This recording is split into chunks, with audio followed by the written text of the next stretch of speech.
നമുക്കറിയാം, നമ്മളെല്ലാവരും ജീവിതത്തിൽ തർക്കങ്ങളും വഴക്കുകളും അഭിമുഖീകരിച്ചിട്ടുള്ളവരാണ് അല്ലേ? അങ്ങനെ തർക്കങ്ങളും വഴക്കുകളും ജീവിതത്തിൽ ഇതുവരെ ഉണ്ടാകാത്ത ആരെങ്കിലും ഉണ്ടോ? ആരും തന്നെ ഇല്ല. ചിലപ്പോൾ ചില തർക്കങ്ങൾ കൊണ്ടും വഴക്കുകൾ കൊണ്ടും ഉണ്ടായിട്ടുള്ള ചില പ്രശ്നങ്ങൾ കൊണ്ടും നമുക്ക് ചില നല്ല ബന്ധങ്ങൾ പോലും ഇല്ലാതെയായിട്ടുണ്ട് അല്ലേ? നമ്മൾ ഒരിക്കൽ പോലും വിചാരിക്കാത്ത ചില നഷ്ടങ്ങൾ നമുക്ക് സംഭവിച്ചിട്ടുണ്ട്. നമ്മൾ ഇനി അങ്ങോട്ട് ഒരിക്കലും ആ ബന്ധം ശരിയാവുകയില്ല, ഇനി അത് പുനഃസ്ഥാപിക്കാൻ കഴിയുകയില്ല, ഇനി അങ്ങോട്ട് ആ ഊഷ്മളത ഒരുപക്ഷെ ഉണ്ടാകാൻ സാധ്യതയില്ല എന്ന് നമ്മൾ ചിന്തിക്കുകയും അങ്ങനെ ഉണ്ടായി ആ സ്ഥിതി ഇപ്പോൾ തുടരുന്ന ആളുകളും നമ്മുടെ ഇടയിലുണ്ട്. അങ്ങനെയെല്ലാം നമ്മുടെ ജീവിതത്തിൽ വന്നിട്ടുണ്ട്.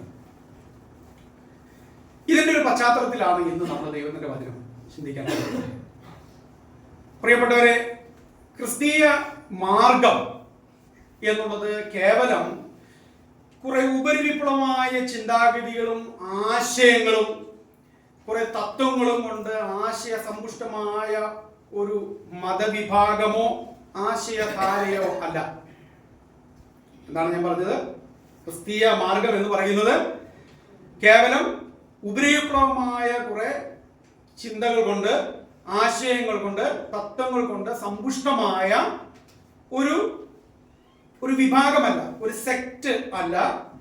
മറിച്ച് ക്രിസ്തുവിന്റെയും അവിടുത്തെ അപ്പോസ്തലന്മാരുടെയും ഉപദേശങ്ങളിൽ ആഴത്തിൽ വേരൂന്നി നിന്നുകൊണ്ട് ഒരു ക്രിസ്തു ശിഷ്യന്റെ ജീവിതത്തിന്റെ നാനാതുറകളിൽ പ്രാവർത്തികമാക്കേണ്ട ഒരു ജീവിതചര്യ കൂടിയാണ് ക്രിസ്തീയ മാർഗം. ഞാൻ പറഞ്ഞത് നിങ്ങൾക്ക് ബോധ്യമായി എന്ന് കരുതുകയാണ്. ക്രിസ്തീയ മാർഗം കേവലം കുറെ ആശയങ്ങളുടെ കൂട്ടമുള്ള ഒരു നല്ല ക്രിസ്ത്യാനിറ്റി എനിക്ക് ഭയങ്കര ഇഷ്ടമാണ്.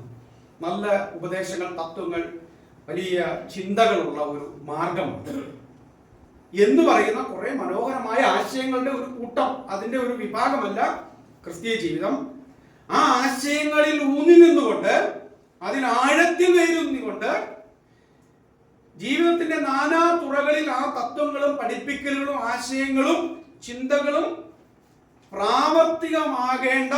ആക്കേണ്ട ഒരു ജീവിതചര്യ കൂടിയാണ് ക്രിസ്തീയ മാർഗം അല്ലെങ്കിൽ ക്രിസ്തീയ ജീവിതം എന്ന് പറയുന്നത്.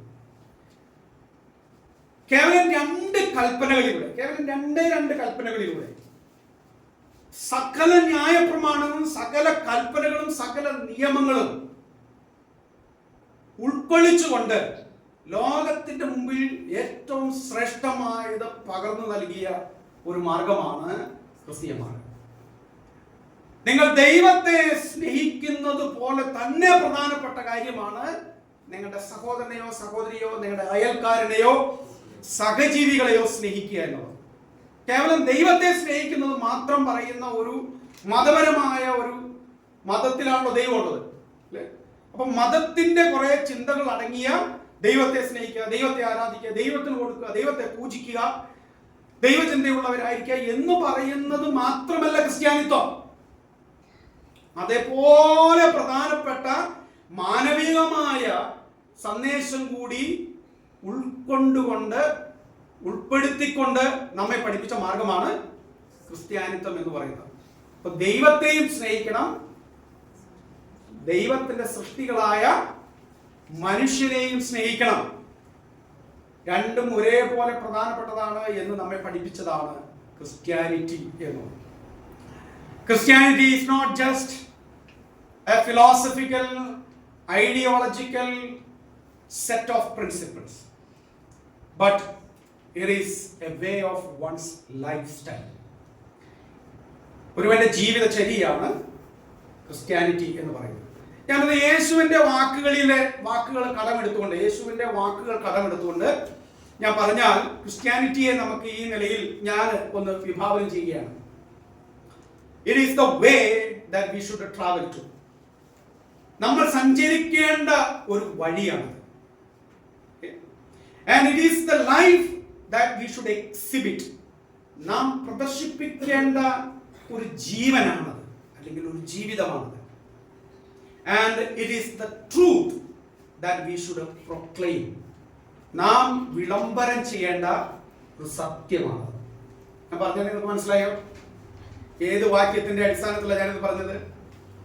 ഞാൻ തന്നെ വഴിയും സത്യവും ജീവനുമാകുന്നു എന്ന് പറഞ്ഞ യേശുവിൽ ഒരാൾ വരുമ്പോൾ, യേശു എന്ന വഴിയിലൂടെ യാത്ര ചെയ്യുകയും യേശു എന്ന ജീവൻ ഉള്ളിൽ പ്രാപിച്ച സ്വീകരിച്ച വ്യക്തികൾ ആ ജീവൻ ജീവിതത്തിൽ ഉടനീളം പ്രദർശിപ്പിക്കുകയും യേശു എന്ന സത്യം ഗ്രഹിച്ച, മനസ്സിലാക്കിയ, ഉൾക്കൊണ്ട, തിരിച്ചറിഞ്ഞ, കണ്ടെത്തിയ വ്യക്തികൾ ആ സത്യം ജീവിതത്തിൽ ലജ്ജ കൂടാതെ വിളംബരം ചെയ്യുകയും ചെയ്യുന്നതാണ് ക്രിസ്ത്യാനിറ്റി, ക്രിസ്തീയ ജീവിതം അല്ലെങ്കിൽ ക്രിസ്തീയ മാർഗം എന്ന് പറയുന്നത്.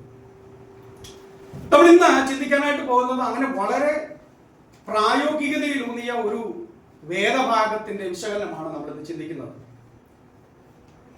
കൊരിന്ത്യർക്ക് എഴുതിയ 1-ാം ലേഖനം 6-ാം അധ്യായത്തിലേക്കാണ് ഇന്ന് നമ്മൾ ശ്രദ്ധ കേന്ദ്രീകരിക്കാനായിട്ട് പോകുന്നത്. അപ്പോസ്തലനായ പൗലോസ് 1.5 വർഷത്തെ തന്റെ ക്രിസ്തുവിലുള്ള അധ്വാനം കൊണ്ട് സ്ഥാപിച്ച കൊരിന്ത്യ സഭ ഇപ്പോൾ സമാനതകളില്ലാത്ത കുറെ പ്രശ്നങ്ങളിലൂടെ കടന്നു പോവുകയാണ്. കാരണം വളരെ കഷ്ടപ്പെട്ട് അധ്വാനിച്ച ഒരു സഭ അവിടെ സ്ഥാപിച്ചു.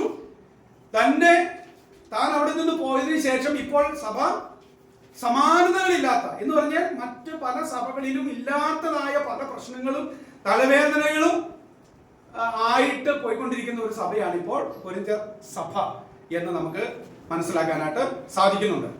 അങ്ങനെ ഹൃദയത്തിൽ വളരെ വിഷമവും വേദനയും ദുഃഖവും വലിയ കണ്ണുനീരും ഉണ്ടായ അപ്പോസ്തലൻ ഞാൻ ചെയ്യേണ്ടത് ചെയ്തു, ഇനി എന്താന്ന് വെച്ചാൽ ആകട്ടെ എന്നുള്ള ഒരു മാനസികാവസ്ഥ പിന്തുടരാതെ താൻ സ്ഥാപിച്ച ആ സഭയിലെ വിശ്വാസികൾ അവിടെയുള്ള പ്രശ്നങ്ങളിൽ സജീവമായിട്ട് ഇടപെട്ടുകൊണ്ട് അവർ ക്രിസ്തുവിൽ വളരണം, അവർ പക്വതയുള്ളവരായി മാറണം, അവർ ക്രിസ്തുവിനെ പോലെയായി മാറണം എന്നുള്ള ആഗ്രഹത്തോടെ സഭയിലെ ഓരോരോ പ്രശ്നങ്ങളും എടുത്തെടുത്തെടുത്ത് പറഞ്ഞുകൊണ്ട് അതിന്റെ പരിഹാരങ്ങൾ നിർദ്ദേശിക്കുന്ന ഒരു അപ്പോസ്തലനെയാണ് നമുക്ക് കൊരിന്ത്യ ലേഖനത്തിലൂടെ കാണാൻ കഴിയുന്നത്. ആ എഴുത്തിൽ മാത്രമല്ല നമ്മൾ കാണുന്നത്, എഴുത്തുകാരന്റെ ചിന്തകളും എഴുത്തുകാരന്റെ മനോഭാവവും നമുക്കവിടെ വായിച്ചറിയാനായിട്ട് പറ്റുന്നുണ്ട്. അപ്പൊ ഇങ്ങനെ വ്യഗ്രതയുള്ള പൗലോസ് അപ്പോസ്തലനിൽ നിന്ന് നമ്മൾ പഠിക്കേണ്ട ഒരു കാര്യം കൂടി ഉണ്ട്. അതില് കേവലം ആളുകളെ ക്രിസ്തുവിൽ ജനിപ്പിക്കുക എന്നുള്ള ഉത്തരവാദിത്വം മാത്രമല്ല നമുക്കുള്ളത്, അവരെ ക്രിസ്തുവിൽ വളർത്തിക്കൊണ്ടുവരിക എന്നുള്ള വലിയ ഉത്തരവാദിത്വം നമുക്കുണ്ട് എന്ന് അപ്പോസ്തലനായ പൗലോസ് തന്റെ എഴുത്തുകളിലൂടെ നമ്മളെ പഠിപ്പിക്കുകയാണ്.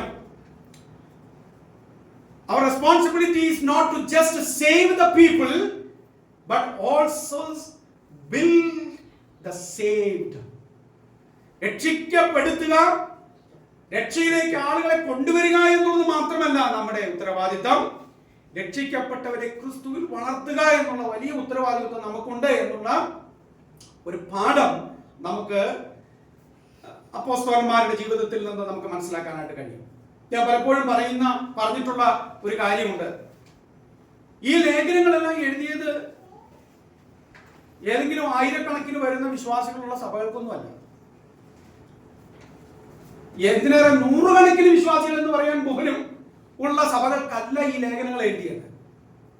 വീട്ടിൽ കൂടി വരുന്ന സഭകൾ, ഏതെങ്കിലും ഒരു സഹോദരന്റെയോ സഹോദരിയുടെയോ വീടുകളിൽ കൂടി വരുന്ന വിരലിലെണ്ണാകുന്ന അത്രയുമുള്ള ജനങ്ങൾക്കാണ് ഈ ലേഖനങ്ങൾ എഴുതിയത് എന്ന് പറയുമ്പോൾ ഓരോ വിശ്വാസിയും ആ ഓരോ സഭയും ക്രിസ്തുവിനും ക്രിസ്തുവിന്റെ അപ്പോസ്തലന്മാർക്കും എത്ര പ്രാധാന്യമുള്ളവരായിരുന്നു എന്നുള്ളതാണ്.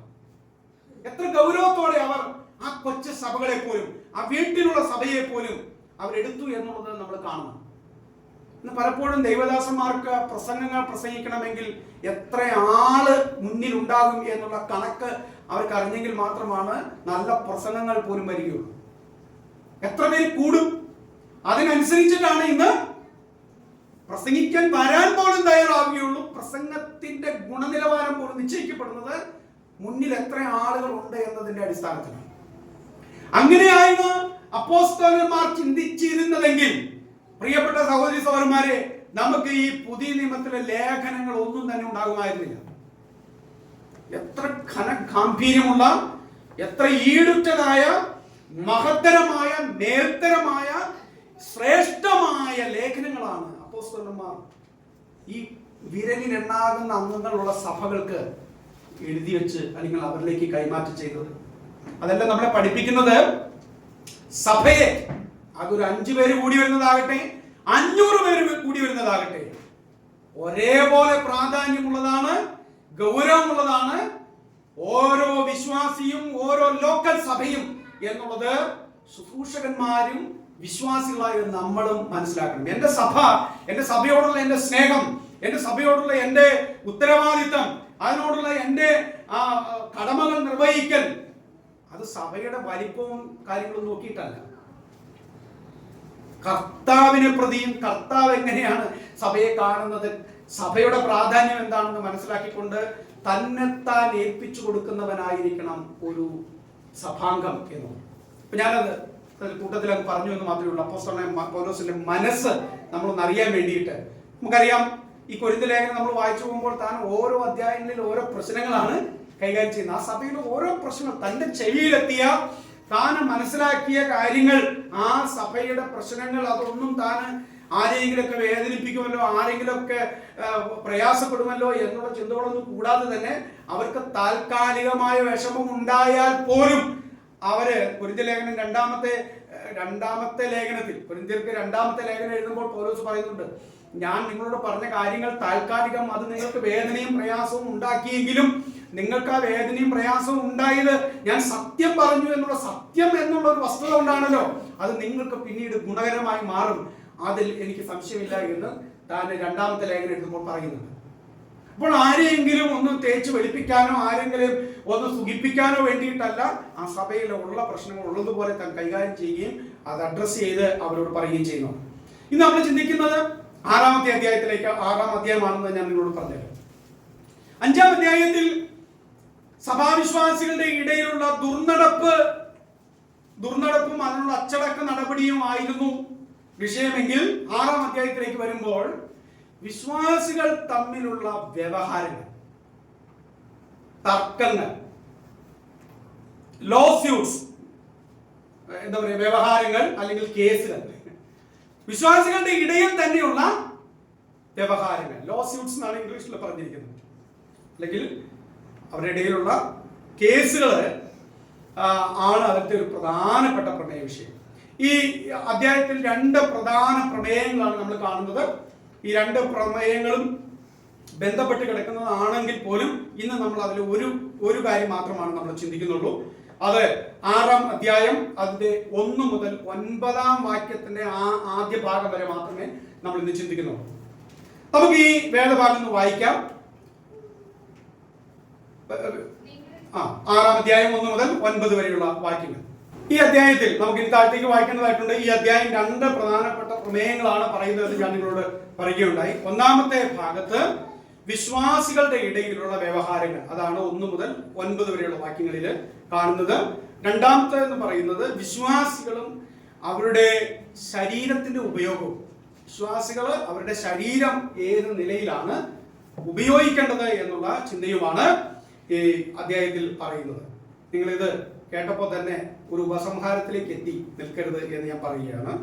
ഞാൻ പറയുന്ന കാര്യങ്ങൾ സത്യയോടെ കേൾക്കണം. അല്ലെങ്കിൽ നമുക്ക് എന്താണെന്നറിയാം, നമുക്കുള്ള ഒരു കുഴപ്പമുണ്ട്. നമുക്കിങ്ങനെ കാലങ്ങളായിട്ട് ധരിച്ചു വെച്ചിരിക്കുന്ന കുറെ കാര്യങ്ങളുണ്ട്. അപ്പൊ ആ വിഷയങ്ങളെ കുറിച്ച് നമുക്കൊരു ധാരണ ഉണ്ടെങ്കിൽ അങ്ങനെ കേൾക്കുമ്പോൾ തന്നെ നമ്മൾ എന്ത് ചെയ്യും? അതെ അല്ലേ? ഇപ്പൊ എന്ത് കേൾക്കാനാണ് നമുക്ക് മനസ്സിലായി, പാസ്റ്റർ ഇടയ്ക്ക് പറഞ്ഞു വരുന്നത് എന്നുള്ളതൊക്കെ. അങ്ങനെ നമുക്കൊരു ആറ്റിറ്റ്യൂഡ് ഉണ്ടായാൽ നമ്മുടെ ക്രിസ്തീയ ജീവിതം തകരും. അതിന് യാതൊരു സംശയമില്ല, അല്ലെങ്കിൽ തകർന്നു പോകും.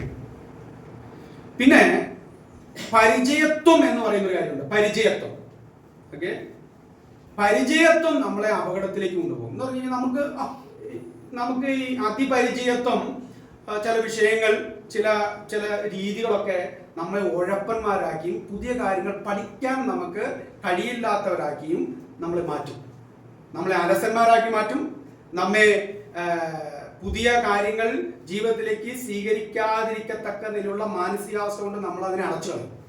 അപ്പൊ നമ്മൾ ഒരിക്കലും പിന്നീട് വളരുകയില്ല. അപ്പൊ അതുകൊണ്ട് ഞാൻ ഈ വേദഭാഗം വായിച്ചു കേട്ടപ്പോൾ തന്നെ ഇതാണ് ഇതൊക്കെയാണ് ആയിരിക്കാം നിങ്ങളുടെ മനസ്സിൽ ചിന്തിച്ചു വന്ന് ഞാൻ എപ്പോഴും പറയാറുണ്ട്, ഒരു പ്രസംഗം കൊണ്ട് 3 കാര്യങ്ങളാണ് സംഭവിക്കാറുള്ളത്, അല്ലെങ്കിൽ നമുക്ക് സംഭവിക്കുന്ന 3 കാര്യങ്ങൾ.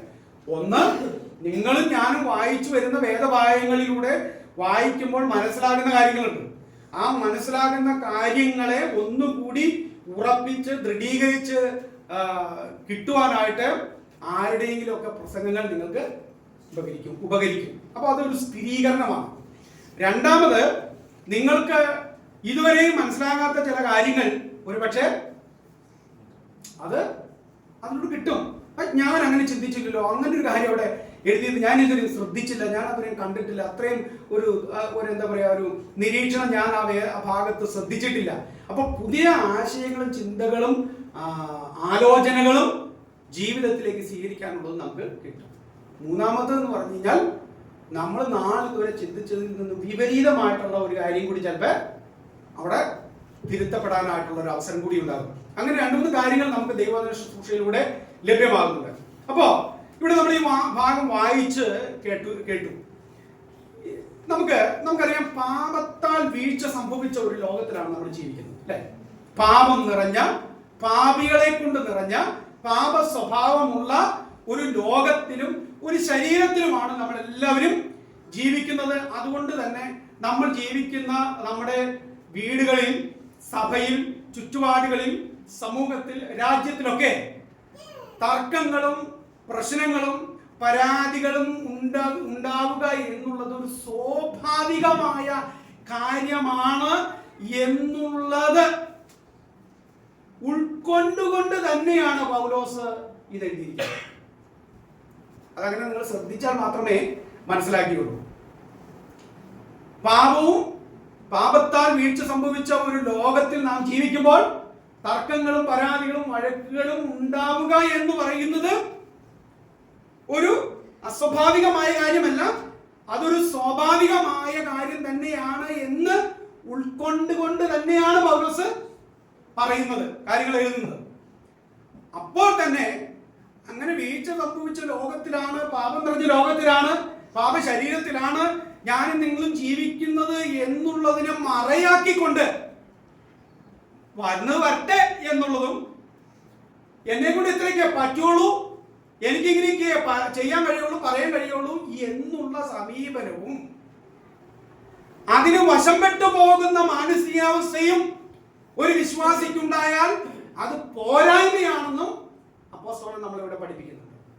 ഞാൻ പറഞ്ഞത് നിങ്ങൾക്ക് ബോധ്യമായി എന്ന് കരുതുകയാണ്.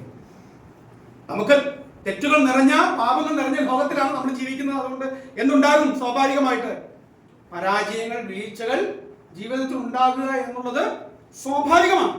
പക്ഷെ അതിനെ മറയാക്കി പിടിച്ചുകൊണ്ട് ഞാൻ എന്ന തെറ്റ് ചെയ്തേക്കാം, തെറ്റ് ചെയ്തത് ഒരു വലിയ കാര്യമുള്ള കാര്യമൊന്നും അല്ലല്ലോ. ഇതിപ്പോ ഞാൻ എന്താ പറയാ, ഞാൻ പോപ്പ് ഫ്രാൻസിസ് ഒന്നും അല്ലല്ലോ എന്ന് പറഞ്ഞു കഴിഞ്ഞാൽ പോപ്പ് ഫ്രാൻസിസ് പാപം ചെയ്യാത്ത മനുഷ്യൻ എന്നുള്ള അർത്ഥത്തിലല്ല, അങ്ങനെ ഒരു ചൊല്ലുകൊണ്ട് ഞാൻ അങ്ങനെ പറഞ്ഞത് മാത്രമേ ഉള്ളൂ. ഞാൻ മാർപ്പാപ്പയൊന്നും അല്ലല്ലോ തെറ്റ് ചെയ്യാതിരിക്കാൻ എന്നുള്ള ആ മനോഭാവം വച്ചു പുലർത്തിക്കൊണ്ട് ജീവിക്കുക എന്നുള്ളതും പോരായ്മയാണ് എന്ന് തന്നെയാണ് പൗലോസ് പറയുന്നത്. അപ്പോൾ വളരെ പ്രായോഗികതയിലൂന്നി ഈ ഒരു എഴുത്താണ് ഇവിടെ നമ്മൾ കാണുന്നത്. അപ്പോ ദൈവശാസ്ത്രപരമായ വസ്തുതകളോട് ചേർത്ത് നിർത്തിക്കൊണ്ട് പ്രായോഗിക ക്രിസ്തീയ ജീവിതം എങ്ങനെ പണിയപ്പെടണം എന്നുള്ളത് നമ്മളിവിടെ കാണുകയാണ്. നമ്മൾ ഈ 6-9 വരെയുള്ള വാക്യങ്ങൾ വായിച്ചപ്പോൾ 10 ചോദ്യങ്ങൾ ഇവിടെ പൗലോസ് ചോദിക്കുന്നുണ്ട്. 10 ചോദ്യങ്ങളാണ്. ആരംഭ ഭാഗത്ത് 10 ചോദ്യങ്ങൾ നമ്മളവിടെ കാണുന്നുണ്ട്. അപ്പോൾ വാസ്തവത്തിൽ ഓരോ വാക്യവും ഓരോ ചോദ്യങ്ങളാണ്, അല്ലെങ്കിൽ അതിന്റെ ഉപചോദ്യങ്ങളൊക്കെ ആയിട്ടാണ് നമ്മൾ കാണുന്നത്. അപ്പൊ നമുക്ക് ഈ ചോദ്യങ്ങളെ എന്താണെന്ന് നിങ്ങൾ നോക്കി. ഈ ചോദ്യങ്ങൾ ചോദിക്കുമ്പോൾ തന്നെ നമുക്ക് ഇതിന്റെ സന്ദേശത്തിലേക്ക് നമുക്ക് വരാനായിട്ട് പറ്റുന്നുണ്ട്. നിങ്ങളിൽ ഒരുത്തന്, അപ്പൊ നിങ്ങളുടെ കയ്യിൽ ഇരിക്കുന്ന മലയാളം ബൈബിളിൽ നിങ്ങൾ നോക്കുക, ഞാൻ എൻ്റെ കയ്യിൽ ഇരിക്കുന്ന മലയാളം ബൈബിളിൽ ഒന്ന് വായിക്കാം. നിങ്ങളിൽ ഒരാൾക്ക് മറ്റൊരാളോട് തർക്കമുണ്ടെങ്കിൽ അതിന്റെ തീർപ്പിനായി ദൈവജനത്തിന്റെ അടുത്ത് പോകുന്നതിന് പകരം അഭക്തരുടെ മുമ്പിൽ പോകുന്നതിനോ നിങ്ങൾ ചങ്കൂറ്റം കാണിക്കുന്നത്? ചോദ്യം 1. എന്താ എന്റെ പാരാഫ്രൈസ്ഡ് വേർഷൻ? ഒരു നമ്മുടെ ഭാവാർത്ഥത്തിൽ അതെന്ന് പറഞ്ഞു കഴിഞ്ഞാൽ എങ്ങനെയായിരിക്കും? നിങ്ങൾ വഴക്കുണ്ടായാൽ എന്തിനാ അവിശ്വാസികളുടെ അടുത്ത്? അവിശ്വാസികളുടെ അടുത്താണോ നിങ്ങൾ പോകുന്നത് എന്നാണ്. ഞാൻ അതിന്റെ വിശദാംശങ്ങളിലേക്ക് വരാം. എന്ന് പറഞ്ഞു കഴിഞ്ഞാൽ നിങ്ങളുടെ ഇടയിൽ സഭയിൽ ഒരു പ്രശ്നം ഉണ്ടായാൽ നിങ്ങൾ അത് തീർപ്പ് കൽപ്പിക്കാൻ രക്ഷിക്കപ്പെടാത്തവരുടെ ഇടയിലാണോ പോകുന്നത്? അവരെയാണോ മധ്യസ്ഥതയ്ക്ക് കൊണ്ടുവരുന്നത്? രണ്ടാമത്തെ ചോദ്യം, വിശുദ്ധന്മാർ ലോകത്തെ വിധിക്കുമെന്ന് അറിയുന്നില്ലയോ? ദൈവജനമാണ് ലോകത്തെ ന്യായം വിധിക്കാനിരിക്കുന്നത് എന്ന് നിങ്ങൾ അറിയുന്നില്ലയോ? ചോദ്യം 2, നിങ്ങൾ ലോകത്തെ വിധിക്കാനുള്ളവരെങ്കിൽ നിസാരമായ തർക്കങ്ങൾ തീരുമാനിക്കാൻ നിങ്ങൾ അസമർത്ഥരോ? ചോദ്യം 3, ഇടയ്ക്ക് നമ്പർ തെറ്റിപ്പോയാൽ നിങ്ങൾ തെറ്റിക്കൊള്ളണം. നാം ദൂതന്മാരെയും ന്യായം വിധിക്കും എന്ന് അറിയുന്നില്ലേ? ചോദ്യം 4, അങ്ങനെയുള്ള നാം ലൗകിക കാര്യങ്ങളെ എത്രയധികം, അതുകൊണ്ട് അങ്ങനെയുള്ള കാര്യങ്ങളെ പറ്റി തർക്കമുണ്ടെങ്കിൽ. അടുത്ത ചോദ്യം, സഭയ്ക്ക് യാതൊരു മതിപ്പുമില്ലാത്തവരെ നിങ്ങൾ വിധികർത്താക്കളായി നിയമിക്കുമോ? അടുത്ത ചോദ്യം, ഞാനിത് നിങ്ങളുടെ ചർച്ചക്കാർ പറയുന്നു, വിശ്വാസികൾക്ക് പരസ്പരമുള്ള തർക്കം തീർക്കാൻ തക്ക ജ്ഞാനമുള്ള ഒരാൾ പോലും നിങ്ങളുടെ കൂട്ടത്തിൽ ഇല്ലയോ? കൂട്ടത്തിൽ ഇല്ലാതെയായോ? എത്രാമത്തെ ചോദ്യം എന്ന് പറഞ്ഞതിൽ 5ാമത്തെയോ ആയിരിക്കും. ഇനി അടുത്ത ചോദ്യം നമ്മൾ കാണുന്നത് അതിന്റെ 7ാമത്തെ വാക്യത്തിലാണ്. സഹോദരന്മാരെ, നിങ്ങളുടെ മധ്യ വ്യവഹാരം ഉണ്ടാകുന്നു എന്നതിനാൽ തന്നെ നിങ്ങൾ പരാജയമടഞ്ഞിരിക്കുന്നു. നിങ്ങൾ അന്യായം സഹിക്കുന്നതല്ലേ ഇതിലും ഭേദം? ചോദ്യമാണ്. അടുത്ത ചോദ്യം, ചതിക്കപ്പെടുന്നതല്ലേ ഇതിലും ഉത്തമം? അടുത്ത ചോദ്യം, അല്ല, അതിന് പകരം നിങ്ങൾ തന്നെ ചതിക്കുകയും ദ്രോഹിക്കുകയും ചെയ്യുന്നു. അത് നിങ്ങൾ സഹോദരങ്ങളെ അധർമ്മികൾ ദൈവരാജ്യം അവകാശമാക്കിയില്ല എന്ന് നിങ്ങൾ അറിയുന്നില്ലേ? അപ്പോ 10 ചോദ്യങ്ങൾ, നമുക്ക് ചോദ്യങ്ങൾ എന്ന നിലയിൽ 10 ചോദ്യങ്ങൾ കാണാം. എന്നാൽ ഈ 10 ചോദ്യങ്ങളും നമ്മൾ നവഗ്രഹിച്ചാൽ ചിലത് ചോദ്യവും അതിന്റെ ഉപചോദ്യവുമാണ് എന്ന് നമുക്ക് കാണാനായിട്ട് കഴിയും. എന്താണ് ഈ വേദഭാഗത്തു നിന്ന് നമുക്ക് പഠിക്കാനും മനസ്സിലാക്കാനും ജീവിതത്തിലേക്ക് സ്വീകരിക്കാനും ഉള്ളത്? ഈ വേദഭാഗം വായിക്കുകയും പഠിക്കുകയും ചെയ്തപ്പോൾ അതിന്റെ ഒരു ആശയപരമായ ഒരു സെന്റൻസ് ഞാൻ നിങ്ങളോട് പറഞ്ഞാൽ, പ്രായോഗിക ക്രിസ്തീയ ജീവിതം. ഞാനത് വിശദീകരിക്കാം, ഈ വാക്യങ്ങളിലൂടെ കടന്നു പോകാം. ഭയങ്കരമായിട്ട് തണുക്കുന്നു. പ്രായോഗിക ക്രിസ്തീയ ജീവിതം ദൈവശാസ്ത്രത്തിൽ ഊന്നിയതായിരിക്കണം. നമ്മളിത് കേൾക്കുമ്പോൾ തന്നെ ഇതെന്താണ് എന്ന് ചിന്തിക്കും. ദൈവശാസ്ത്രത്തിൽ ഊന്നിയതായിരിക്കണം എന്ന് പറയുമ്പോൾ ദൈവശാസ്ത്രം തിയോളജിയും ഒക്കെ തെറ്റായി കാണുന്ന പ്രവണത ആളുകളുടെ ഇടയിലുണ്ട്. എന്തിനേറെ പറയുന്നു, ചില പാസ്റ്റർമാർ പോലും അങ്ങനെ പറയാറുണ്ട് അല്ലേ സുജു? നമ്മൾ പലപ്പോഴും പറഞ്ഞിട്ടുണ്ടെന്ന് എനിക്ക് തോന്നുന്നു അല്ലെ? സുജനോട് ക്ലാസ്സുകളിലൊക്കെ ഞാനിത് പറയാറുള്ള കാര്യമാണ്. നമ്മുടെ പ്രായോഗിക ക്രിസ്തീയ ജീവിതം ശരിയായ ദൈവശാസ്ത്രത്തിൽ ഊന്നിയതായിരിക്കണം. കാരണം എന്താ ദൈവശാസ്ത്രം എന്ന് പറഞ്ഞാൽ എന്താണ്? എന്താ തിയോളജി എന്ന് പറഞ്ഞാൽ അർത്ഥം? തിയോളജി എന്ന് പറഞ്ഞാൽ it's all about God and the things of God. പണ്ട് എബി ഐരൂരിലെ പാസ്റ്റർ പറഞ്ഞതുപോലെ, ഞാൻ തിയോളജി ഒന്നും അല്ല പ്രസംഗിക്കുന്നത്. അപ്പൊ പാസ്റ്റർ എന്നാ ചോദ്യം വെക്കാണ്, എന്നാ പിന്നെ നീ എന്തിനാ പ്രസംഗിക്കണേ? നിനക്ക് തിയോളജി പ്രസംഗിക്കാനില്ലെങ്കിൽ പിന്നെ നീ അവിടെ നിന്ന് പോയാ മതി. നീ അതല്ല നിനക്ക് അതല്ല പ്രസംഗിക്കാനുള്ളതെങ്കിൽ പിന്നെ നീ എന്തിനാ പാസ്റ്ററായിരിക്കുന്നത്? നീ എന്തിനാ സുവിശേഷകനായിരിക്കുന്നത്? നീ എന്തിനാ ഒരു പ്രഭാഷകനായിരിക്കുന്നത്? ചില ദൈവദാസന്മാർ വലിയ ഇതിലൂടെ പറയും, ഞാൻ വലിയ തിയോളജി ഒന്നും അല്ല പറയുന്നത്. എന്നാ പിന്നെ നീ എന്തിനാ പ്രസംഗിക്കണം? ഇറങ്ങിപ്പോ. അതെങ്ങനെയാണ് അതിന്റെ അർത്ഥം? നമ്മുടെ ജീവിതവും നമ്മുടെ ഉപദേശവും തിയോളജിക്കൽ ബേസ്ഡ് ആണ് എന്ന് പറഞ്ഞാൽ അർത്ഥം എന്താ? ദൈവശാസ്ത്രത്തിൽ അടിസ്ഥാനപ്പെട്ടതാണെന്ന് പറയുമ്പോൾ അർത്ഥം എന്താ? ദൈവം പറഞ്ഞതിൽ അടിസ്ഥാനപ്പെട്ടതാണ്.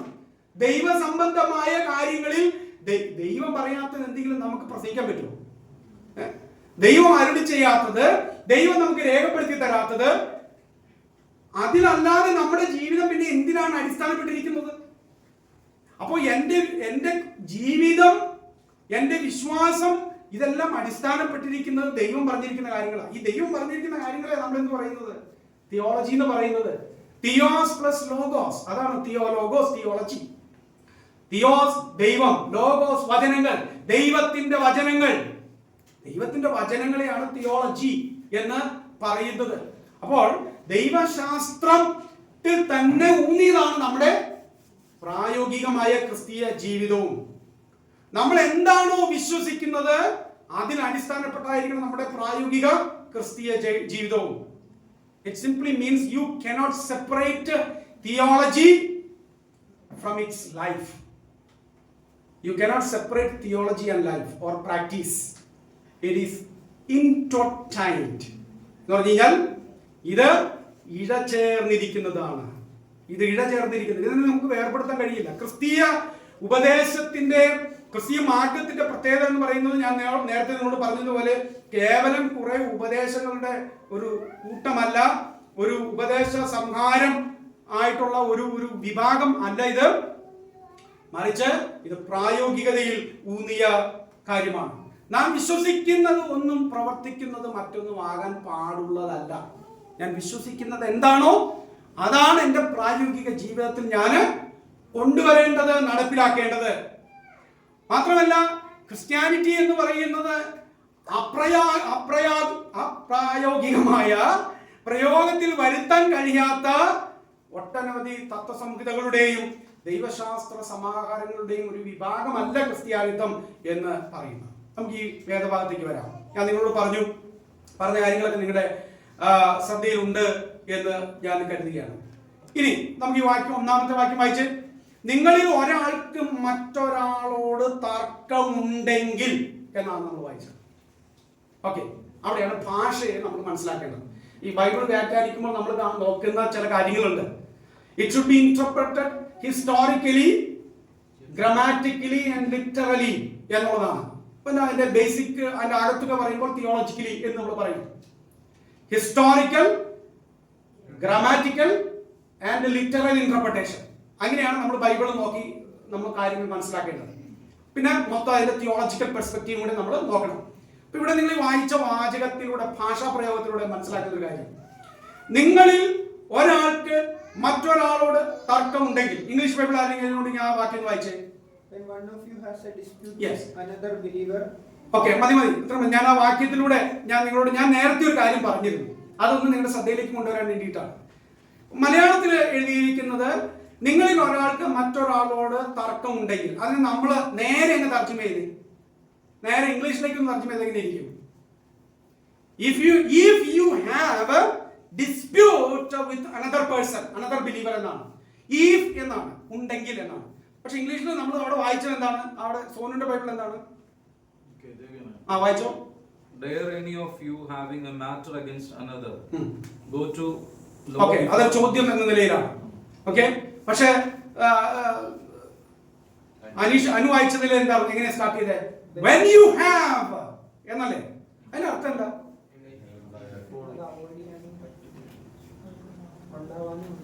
yes, there is a possibility for disputes. അത് ഉണ്ടാകാം, അത് ഉണ്ടാകാതിരിക്കാം. when you have എന്നുള്ളതും അതുപോലെ അർത്ഥം തന്നെയാണ് if you have. അത് ഉണ്ടായേ പറ്റൂ എന്നില്ല. നിങ്ങൾക്ക് തർക്കം ഉണ്ടാകും എന്നുമല്ല, നിങ്ങൾക്ക് തർക്കം ഉണ്ടായേ പറ്റൂ എന്നുമല്ല, ഉണ്ടാകാതിരിക്കും എന്നുമല്ല അവിടെ പറഞ്ഞത്. അപ്പോൾ വളരെ പ്രായോഗികമായിട്ടുള്ള ഒരു സമീപനമാണ് പൗലോസ് അവിടെ സ്വീകരിച്ചത്. നിങ്ങൾക്ക് പരസ്പരം തർക്കങ്ങൾ ഉണ്ടാകുന്ന പക്ഷം, അങ്ങനെ ഉണ്ടായിപ്പോയാൽ, അങ്ങനെ ഉണ്ടാകുമ്പോൾ, അങ്ങനെ ഉണ്ടാകുന്നു എങ്കിൽ എന്നാണ്. അതാണ് ഞാൻ പറഞ്ഞത്, പാപം നിറഞ്ഞ ലോകത്തിൽ, പാപത്താൽ വീഴ്ച സംഭവിച്ച ലോകത്തിൽ, പാപ ശരീരത്തിൽ നാം ജീവിക്കുന്ന ഈ ലോകത്തിൽ തർക്കങ്ങളും പരാതികളും വഴക്കുകളും ഉണ്ടാകുക എന്നുള്ളത് എന്താണ്? ഒരു സ്വാഭാവികതയാണ്. അപ്പൊ അങ്ങനെ നമ്മൾ ഒരു വഴക്കുണ്ടാകുക, ഒരു തർക്കം ഉണ്ടാകുക ഒക്കെ ചെയ്യുമ്പോഴത്തേക്കും നമ്മൾ ആകെ കൂടി ഈ മാർഗം ശരിയല്ല, ഇത് ഒട്ടും ശരിയല്ല, ഇതെന്തൊരു വഴിയാണ്, ഇതെന്തൊരു കൂട്ടമാണ് എന്നല്ല നമ്മൾ ധരിക്കേണ്ടത്. അതിന്റെ ആ യഥാർത്ഥ വശം നമ്മൾ ധരിക്കണം. കാരണം എന്താ?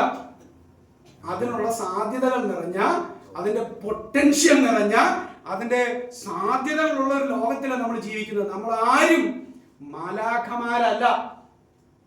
പണ്ട് സ്മിത വിചാരിച്ചു പോലും ബൈബിൾ കോളേജിൽ പഠിക്കുന്ന കുട്ടികളെല്ലാം വളരെ വിശുദ്ധന്മാരാണ്, ദൂതതുല്യരാണെന്നാണ് സ്മിത വിശ്വസിച്ചുകൊണ്ടിരുന്നത്. അങ്ങനെ വിശ്വസിച്ച ഒത്തിരി ആളുകളുണ്ട് അല്ലേ? ബൈബിൾ കോളേജിൽ പഠിക്കുന്ന കുട്ടികളൊക്കെ ആരാണ്? ഒരു ദിവസവും പ്രാർത്ഥിക്കുന്നു, ബൈബിൾ വായിക്കുന്നു. ദൈവമേ, അവരൊക്കെ എന്തോരം അടുത്ത് ദൈവത്തോട് കഴിയുന്നവരാണ്.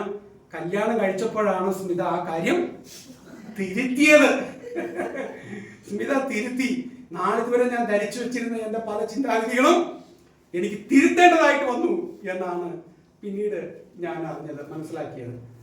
അപ്പോ നമ്മൾ ഇങ്ങനെ ഈ എന്താ പറയാ, നമ്മൾ പൊട്ടക്കുളത്തിലെ തവളയായിട്ട് ജീവിക്കരുത്. നമ്മൾ കാര്യങ്ങൾ ശരിയായ നിലയിൽ ഗ്രഹിച്ചില്ലെങ്കിലുണ്ടല്ലോ, നമ്മള് ഒന്നെങ്കിൽ ഒരു തരത്തിലുള്ള മതഭ്രാന്തിന് അടിമപ്പെടും, ഒന്നെങ്കിൽ അന്ധവിശ്വാസം, തീവ്രമായ മതഭ്രാന്ത്, അല്ലെങ്കിൽ ചുമ്മാ കുറെ പൊട്ട വിശ്വാസങ്ങൾ, അബദ്ധമായ ചിന്താഗതികൾ. ഇതിലൊക്കെ നമ്മൾ വിചാരിച്ച് ചിന്തിച്ച് കിടന്നു കഴിഞ്ഞാൽ പിന്നെ നമ്മൾ അസ്വസ്ഥതപ്പെടും. നമുക്ക് വല്ലാത്ത അസ്വസ്ഥതയും ക്രിസ്തീയ ജീവിതവും കുടുംബ ജീവിതവും സഭാ ജീവിതവും സാമൂഹിക ജീവിതവും നമുക്ക് ആസ്വദിക്കാനും നമുക്ക് സന്തോഷത്തോടെ കൊണ്ടുപോകാനും പറ്റാതെ വരും. അതുകൊണ്ട് ഒരു വശം എന്ന് പറയുന്നത്, നമ്മൾ ഈ ലോകത്തിൽ ജീവിക്കുമ്പോൾ എന്തുണ്ടാകാം? തർക്കങ്ങളും പരാതികളും വഴക്കുകളും ഉണ്ടാകാൻ സാധ്യതയുള്ള, അതിന്റെ സാധ്യതകളുള്ള ലോകത്തിലാണ് നമ്മൾ ജീവിക്കുന്നത്. അതാണ്, അങ്ങനെയാണ്. നിങ്ങളിൽ ഒരാൾക്ക് മറ്റൊരാളോട് തർക്കം ഉണ്ടെങ്കിൽ, ഉണ്ടായേ പറ്റുന്നല്ല, ഉണ്ടെങ്കിൽ, ഉണ്ടാകുമ്പോൾ, അങ്ങനെ ഉണ്ടാകുന്ന പക്ഷം എന്നാണ് പറയുന്നത്. അപ്പൊ അതാണ് നമ്മളവിടെ കാണുന്നത്. വിശ്വാസികൾ തമ്മിലോ അവരുടെ ഇടയിലോ തർക്കങ്ങളും പരാതികളും വ്യവഹാരങ്ങളും ഉണ്ടായേക്കാം എന്ന ഒരു സ്വാഭാവികമായ അവസ്ഥയാണ് ഇവിടെ പ്രതിഫലിച്ച് നിൽക്കുന്നത് എന്ന് നമുക്ക് കാണാനായിട്ട് കഴിയും. ഇനി വിശ്വാസികൾ അവർ രക്ഷിക്കപ്പെട്ടവരാണെന്ന് കരുതി തർക്കങ്ങളും, അടുത്ത ചിന്ത എന്ന് പറയുന്നത്, അടുത്ത ചിന്ത എന്ന് നേരത്തെ പറഞ്ഞതാണ്, അതോടെ ഒരു സ്റ്റേറ്റ്മെന്റ് വിധത്തിൽ അങ്ങോട്ട് പറയുകയാണ്. വിശ്വാസികൾ അഥവാ നമ്മൾ രക്ഷിക്കപ്പെട്ടവരാണെന്ന് കരുതി തർക്കങ്ങളും പരാതികളും ഉണ്ടായിക്കൂടായികയുമില്ല. രക്ഷിക്കപ്പെട്ടവരാണെന്ന് കരുതി സഭയിൽ ഒരു പ്രശ്നം, രക്ഷിക്കപ്പെട്ടവരുടെ കൂട്ടാണല്ലോ നമ്മള്.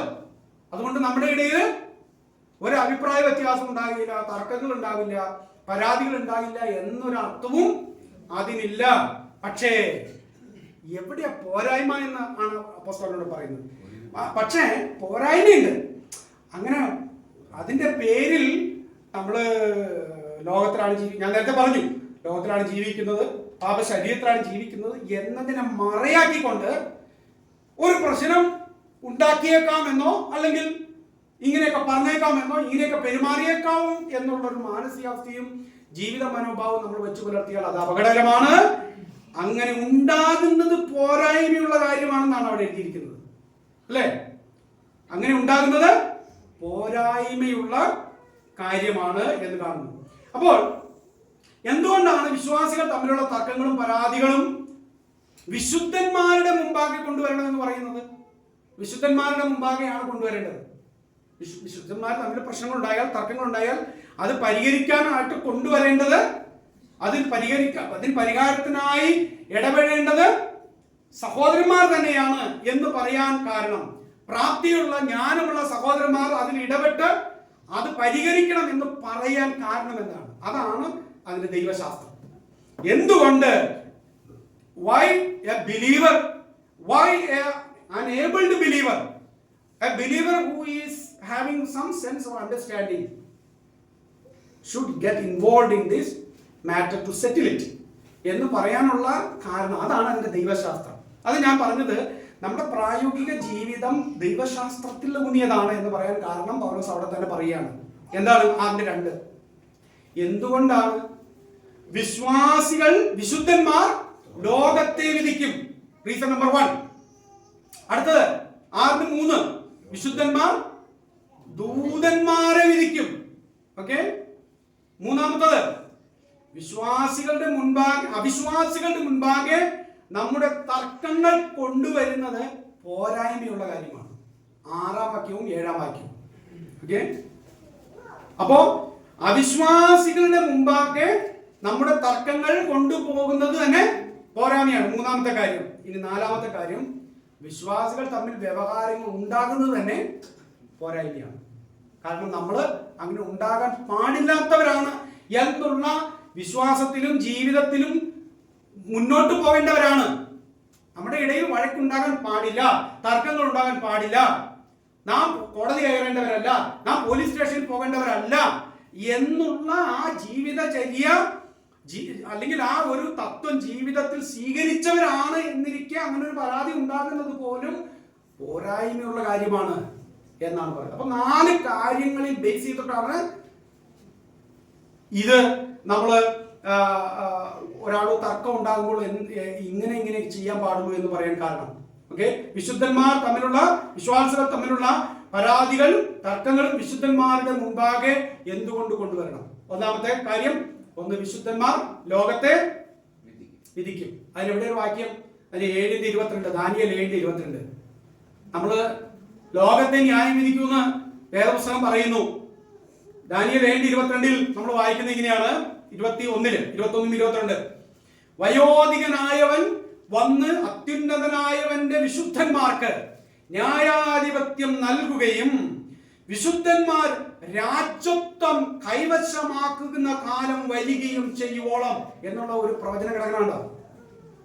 നമ്മൾ പറയുന്നില്ലേ, 1000 ആണ്ടില് നമ്മള് കർത്താവിനോടൊപ്പം ഈ നാട് ഭരിക്കുന്നു, ഈ നാട് വിശുദ്ധന്മാർ ഭരിക്കും. അന്ന് നമുക്ക് കർത്താവ് തരും ജ്ഞാനം, അന്ന് കർത്താവ് നമ്മളിൽ ഒരു പുതിയ ആത്മാവിനെ അങ്ങ് സൃഷ്ടിക്കും. അപ്പൊ നമ്മൾക്ക് പിന്നെ ലോ പഠിക്കാൻ പോകേണ്ട ആവശ്യമില്ല, നമ്മൾക്ക് പിന്നെ മാനേജ്മെന്റ് സ്റ്റഡിക്ക് പോകേണ്ട ആവശ്യമില്ല, നമ്മൾ എഞ്ചിനീയറിംഗ് സ്റ്റഡിക്ക് പോകേണ്ട ആവശ്യമില്ല. ഈ ജ്ഞാനമൊക്കെ എവിടെ നിന്ന് വരും? ഉയരത്തിൽ നിന്ന് കർത്താവ് തന്റെ ആത്മാവിനെ നമ്മുടെ ഇപ്പോഴും നമ്മളിലുണ്ട്. പക്ഷേ ആ 1000 ആണ്ട് വാഴ്ചയിൽ നമുക്കൊരു പുതിയ ഹൃദയത്തോടെ പുതിയ ആത്മാവ് പരിശുദ്ധ വേറെ ആത്മാവായിട്ട് വരികയല്ല, നമ്മളൊരു പുതിയ വ്യക്തികളായി കർത്താവിനോടൊപ്പം ഇവിടെ ഭരിക്കുന്ന ഒരു സമയമുണ്ട്. അപ്പൊ ഇവിടെ പറയുകയാണ്, പൗലോസ് പറയുകയാണ്, വിശുദ്ധന്മാർ ലോകത്തെ വിധിക്കും. ലോകത്തിന്റെ ന്യായാധിപതികളായിട്ട് വിശുദ്ധന്മാർ ഈ നാട് ഭരിക്കും. അവർ അങ്ങനെ വരുമെന്ന് നിങ്ങൾക്കറിയില്ലേ? യേശു തന്നെ ശിഷ്യന്മാരോട് പറഞ്ഞത് ഓർക്കുന്നുണ്ടോ? ലൂക്കോസ് 22:30, എന്റെ പിതാവ് എനിക്ക് രാജ്യം നിയമിച്ചു തന്നതുപോലെ ഞാൻ നിങ്ങൾക്കും നിയമിച്ചു തരുന്നു. നിങ്ങൾ എന്റെ രാജ്യത്തിൽ എന്റെ മേശയിങ്കിൽ നിന്ന് കുടിക്കുകയും സിംഹാസനങ്ങളിൽ ഇരുന്ന് ഇസ്രായേൽ ഗോത്രം 12 ന്യായം വിധിക്കുകയും ചെയ്യും. വെളിപ്പാട് 3:21, ജയിക്കുന്നവന് ഞാൻ എന്നോടുകൂടെ എന്റെ സിംഹാസനത്തിൽ ഇരിപ്പാൻ വരം നൽകും. സിംഹാസനത്തിൽ ഇരിക്കുക എന്ന് പറഞ്ഞാൽ എന്താ അർത്ഥം? കർത്താവിനോടൊപ്പം വിധികർത്താക്കളായിട്ട് ഞാനും നിങ്ങളും നിയമിക്കപ്പെടും എന്ന് തന്നെയാണ് കർത്താവ് പറയുന്നത്. ഞാനും ജയിച്ച എന്റെ പിതാവിനോടുകൂടെ അവന്റെ സിംഹാസനത്തിൽ ഇരുന്നത് പോലെ. അപ്പോൾ പൗലോസ് ഇവിടെ പറയുകയാണ്, പ്രിയപ്പെട്ട ദൈവമക്കളെ, നമ്മൾ ഈ ലോകത്തെ വിധിക്കും എന്ന് നിങ്ങൾ അറിയുന്നില്ലേ? അതാണ് ദൈവശാസ്ത്രം. നമ്മൾ വിധികർത്താക്കളായി മാറുമ്പോൾ നമ്മുടെ കാര്യങ്ങൾ വിധിക്കാനും തീർപ്പ് കൽപ്പിക്കാനും ഒരു അവിശ്വാസി വരിക എന്ന് പറയുന്നത്, ഒരു പോലീസ് നടപടി നേരിടുക എന്ന് പറയുന്നത്, ഒരു കോടതി കയറ്റം എന്ന് പറയുന്നത് എത്രമാത്രം പോരായ്മയുള്ള കാര്യമാണ് എന്നാണ് പറയുന്നത്. ദൂതന്മാരെ വിധിക്കാൻ പോകുന്ന, ലോകത്തെ വിധിക്കാൻ പോകുന്ന നമ്മൾ ഇവരെക്കാളൊക്കെ എത്രയോ ശ്രേഷ്ഠരാണ്. അവിശ്വാസികളെക്കാൾ ശ്രേഷ്ഠന്മാരാണ് നമ്മൾ. ദൂതന്മാരെക്കാൾ ശ്രേഷ്ഠരാണ് നമ്മൾ. ലോകത്തിന്റെ പ്രമാണത്തെക്കാൾ, ലോകത്തിന്റെ നിയമ സംവിധാനങ്ങളെക്കാൾ, ലോകത്തിന്റെ ജ്ഞാനത്തെക്കാൾ എത്രയോ ശ്രേഷ്ഠമാണ് സഹോദരി സഹോദരന്മാരെ ദൈവം നമുക്ക് നൽകിയ ജ്ഞാനവും വിവേകവും നിയമവും എന്നാണ് ഇവിടെ അപ്പോസ്തലൻ നമ്മൾ വിശ്വാസികളോട് പറയുന്നത്. അതുകൊണ്ട് ഇന്ന കാരണങ്ങൾ കൊണ്ട്, ഇന്ന ദൈവശാസ്ത്രപരമായ കാരണങ്ങൾ കൊണ്ട്, ഇന്ന വേദപുസ്തക സംബന്ധമായ പഠിപ്പിക്കലുകൾ നിലനിൽക്കുന്നത് കൊണ്ട് അത് നമ്മൾ മനസ്സിലാക്കി എന്ത് ചെയ്യണം? മനസ്സിലാക്കിയിട്ട് നമ്മൾ അവിശ്വാസികളുടെ മുമ്പാകെ വ്യവഹാരത്തിൽ പോകരുത്. ഇനി പൗലോസ് അപ്പോസ്തലൻ പറയുന്ന ആ ഒരു കാര്യം കൂടി നമ്മൾ നോക്കുക. 6-ാം അധ്യായം 6-ാമത്തെ വാക്യം, എന്നാൽ അതിനു പകരം ഒരു സഹോദരൻ മറ്റൊരു സഹോദരന് വ്യവഹാരം നടത്താൻ പോകുന്നു. അടുത്ത വാക്കാണ്, അതും അവിശ്വാസികളുടെ മുമ്പിൽ. അത് ഇങ്ങനെ നിങ്ങൾ ആലോചിച്ച് നോക്കിയേ, പൗലോസ് അത് എഴുതുമ്പോൾ അല്ലെങ്കിൽ ചിന്തിക്കുന്ന സമയത്ത് ഇങ്ങനെ ഒരു ഭാവമൊക്കെ വരുന്നത്, ഇതൊരു നാണം കെട്ട കാര്യമാണ്, ഇത് മോശമായ കാര്യമാണ് എന്നുള്ള ആ ഒരു, അതും അവിശ്വാസികളുടെ. പൗലോസ് അങ്ങനെ കാണുന്നത് അപ്പോസ്തലന്മാർക്ക്, ദൈവത്തിന്റെ ദാസന്മാർക്ക്, ദൈവം നിയോഗിച്ച അപ്പോസ്തലന്മാർക്ക് അങ്ങനെ തോന്നുമ്പോൾ വിശ്വാസികൾക്ക് മാറി വാസേ എന്നാണ്, അല്ലെങ്കിൽ ബൈബിളൊക്കെ അവിടെ ഇരിക്കും എന്നുള്ളതാണ്. അതും അവിശ്വാസികളുടെ മുമ്പിൽ. നമ്മൾ വിശ്വാസികൾ അവിശ്വാസികളുടെ മുമ്പിൽ അടികൂടുന്നത്, വഴക്കിടുന്നത്, കേസിന് പോകുന്നത് എത്രയോ മോശമായ ഒരു കാര്യമായിട്ടാണ് ഇവിടെ പൗലോസ് പറയുന്നത്. എന്നാൽ ഇന്ന് നമ്മൾ കാണുന്നത് എന്താണ് പ്രിയപ്പെട്ടവരെ? 21-ാം നൂറ്റാണ്ടിൽ എത്തിയിരിക്കുന്ന സഭയ്ക്ക് സംഭവിച്ച അപജയം എത്രയോ എത്രയോ ലജ്ജാവഹമായ കാര്യങ്ങളാണ്. ക്രിസ്ത്യാനികളുടെ ഇടയിൽ നടക്കുന്ന തർക്കങ്ങളും പരാതികളും. ഞാൻ ഇന്റർനെറ്റിലൊന്ന് പരതി നോക്കി, സംഘടനയൊന്നും ഞാൻ പറയുന്നില്ല. ഒരു പ്രത്യേക സംഘടനയ്ക്ക് കേരളത്തിന്റെ ഇന്ത്യയിലെ കോടതികളിൽ നിലവിൽ എത്ര കേസുകൾ ഫയൽ ചെയ്യപ്പെട്ടിട്ടുണ്ടെന്ന് ഞാനൊന്ന് അന്വേഷിച്ച് നോക്കി. ഇന്റർനെറ്റിൽ കയറി നോക്കിയതാണ്. അപ്പൊ എനിക്ക് കണ്ടെത്താൻ കഴിഞ്ഞത്, അത് ശരിയാവാൻ തെറ്റാവാൻ അതിന്റെ ഡാറ്റയിൽ ഏറ്റക്കുറച്ചിലുണ്ടാകും. പക്ഷെ എൻ്റെ അന്വേഷണത്തിൽ കണ്ടത്, ഞാൻ മറന്നുമില്ല, 20 25 20 എടുക്കാം, നമുക്ക് 25ലേക്ക് പോകണ്ട, കുറച്ചിരിക്കട്ടെ. 20ഓളം കേസുകളാണ് ഒരു പ്രത്യേക സംഘടന, അവരെ മാത്രമേ ഞാൻ ആദ്യം നോക്കിയുള്ളൂ, കാരണം കൂടുതൽ കേൾക്കണം അവരെ കുറിച്ചുള്ളതായതുകൊണ്ട്. 20 കേസുകളാണ് കോടതിയിൽ കിടക്കുന്നത്, ഇതുവരെ പരിഹരിച്ചിട്ടില്ല. അപ്പൊ ഞാൻ നോക്കി, അതിൽ നിങ്ങളെ ഈ ഒരു സൈറ്റ് ഉണ്ട്, കാനൂൺ എന്ന് പറയുന്ന ഒരു സൈറ്റ് ഉണ്ട്. അതിൽ നോക്കിക്കഴിഞ്ഞാൽ ആരാണ് പരാതി കൊടുത്തേക്കണമെന്ന് പോലും നമുക്കതിൽ കാണാം, ആർക്കെതിരെ പരാതി കൊടുത്തു എന്നുള്ളത് പോലെ വരെ കാണാം. അപ്പൊ കൊടുത്തിരിക്കുന്നതൊക്കെ നമ്മുടെ ആളുകൾ തന്നെയാണ് കൂടുതലും. നമ്മുടെ, അതായത് ആ പ്രസ്ഥാനത്തിലെ ആളുകൾ തന്നെയാണ് അതിന്റെ അവരുടെ മേലധികാരികൾക്കോ അവരുടെ പ്രസ്ഥാനത്തിനെതിരെയോ പരാതി കൊടുത്തിരിക്കുന്നത്. നമുക്കറിയാം, ഇവിടെ യാക്കോബായ ഓർത്തഡോക്സ് സഭകൾ ഇവിടെ എന്താ ചെയ്തു കൂട്ടുന്നത്? ക്രിസ്തുവിന്റെ ശിഷ്യന്മാരാണെന്ന് അവർ പറയുന്നത്. അവരുടെ എന്താ പറയുക, അവരുടെ പാരമ്പര്യമൊക്കെ പറയുമ്പോൾ അവർ അന്ത്യോക്യ സിംഹാസനം എന്നും പറയും, പത്രോസിന്റെ പിൻതലമുറക്കാരാണെന്ന് പറയും, ഇതൊക്കെ അവർ പറയും. അതിന്റെ ഇങ്ങനെ കിട്ടി ഞങ്ങളിപ്പോ അവിടെ കയറിയിരിക്കുന്ന ഇപ്പോഴത്തെ കാണപ്പെടുന്ന അപ്പോസ്തലനാണെന്നൊക്കെയാണ് അവർ പറയുന്നത്. പക്ഷെ ഭൂമിയും അതിന്റെ പൂർണ്ണതയും യഹോവയ്ക്കുള്ളതാകുന്നു എന്ന് പറയും.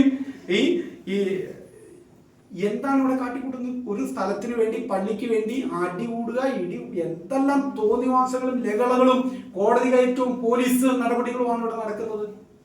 ക്രിസ്തുവിന്റെ ശിഷ്യന്മാർ എന്ന് വിളിക്കപ്പെടുന്നവർ, അല്ലേ?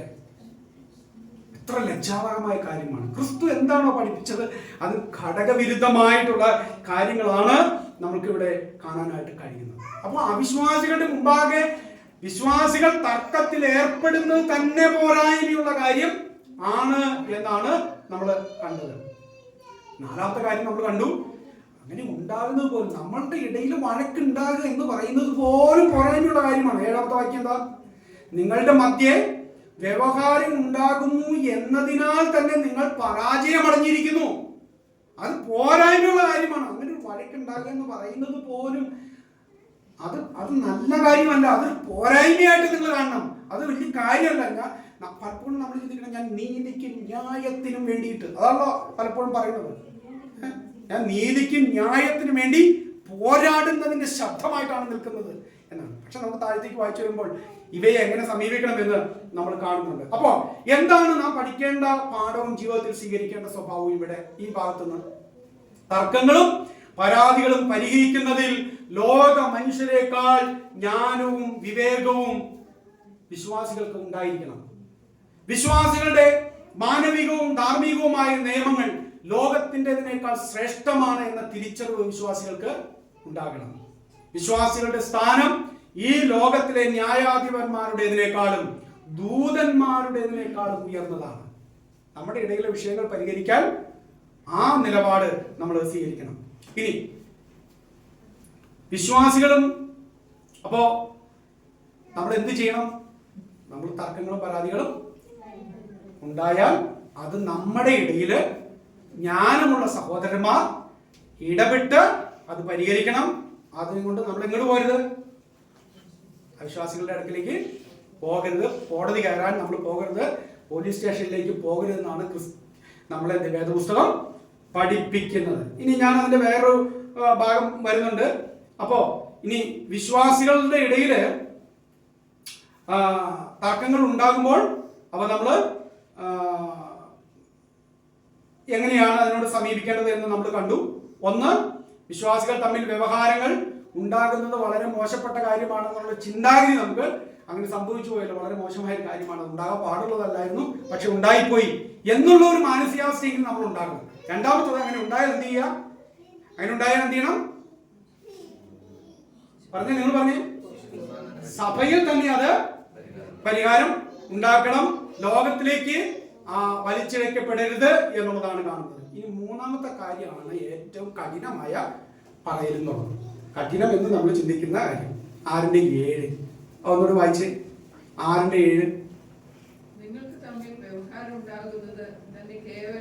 അത് കേവലം പോരായ്മയാണ്. ഇനി അടുത്ത ഭാഗം ശ്രദ്ധിച്ച് കേൾക്കണം, ഉറക്ക വായിച്ചോ. എന്റെ പൊന്നോ, അടുത്ത കൂടി വായിച്ചേ.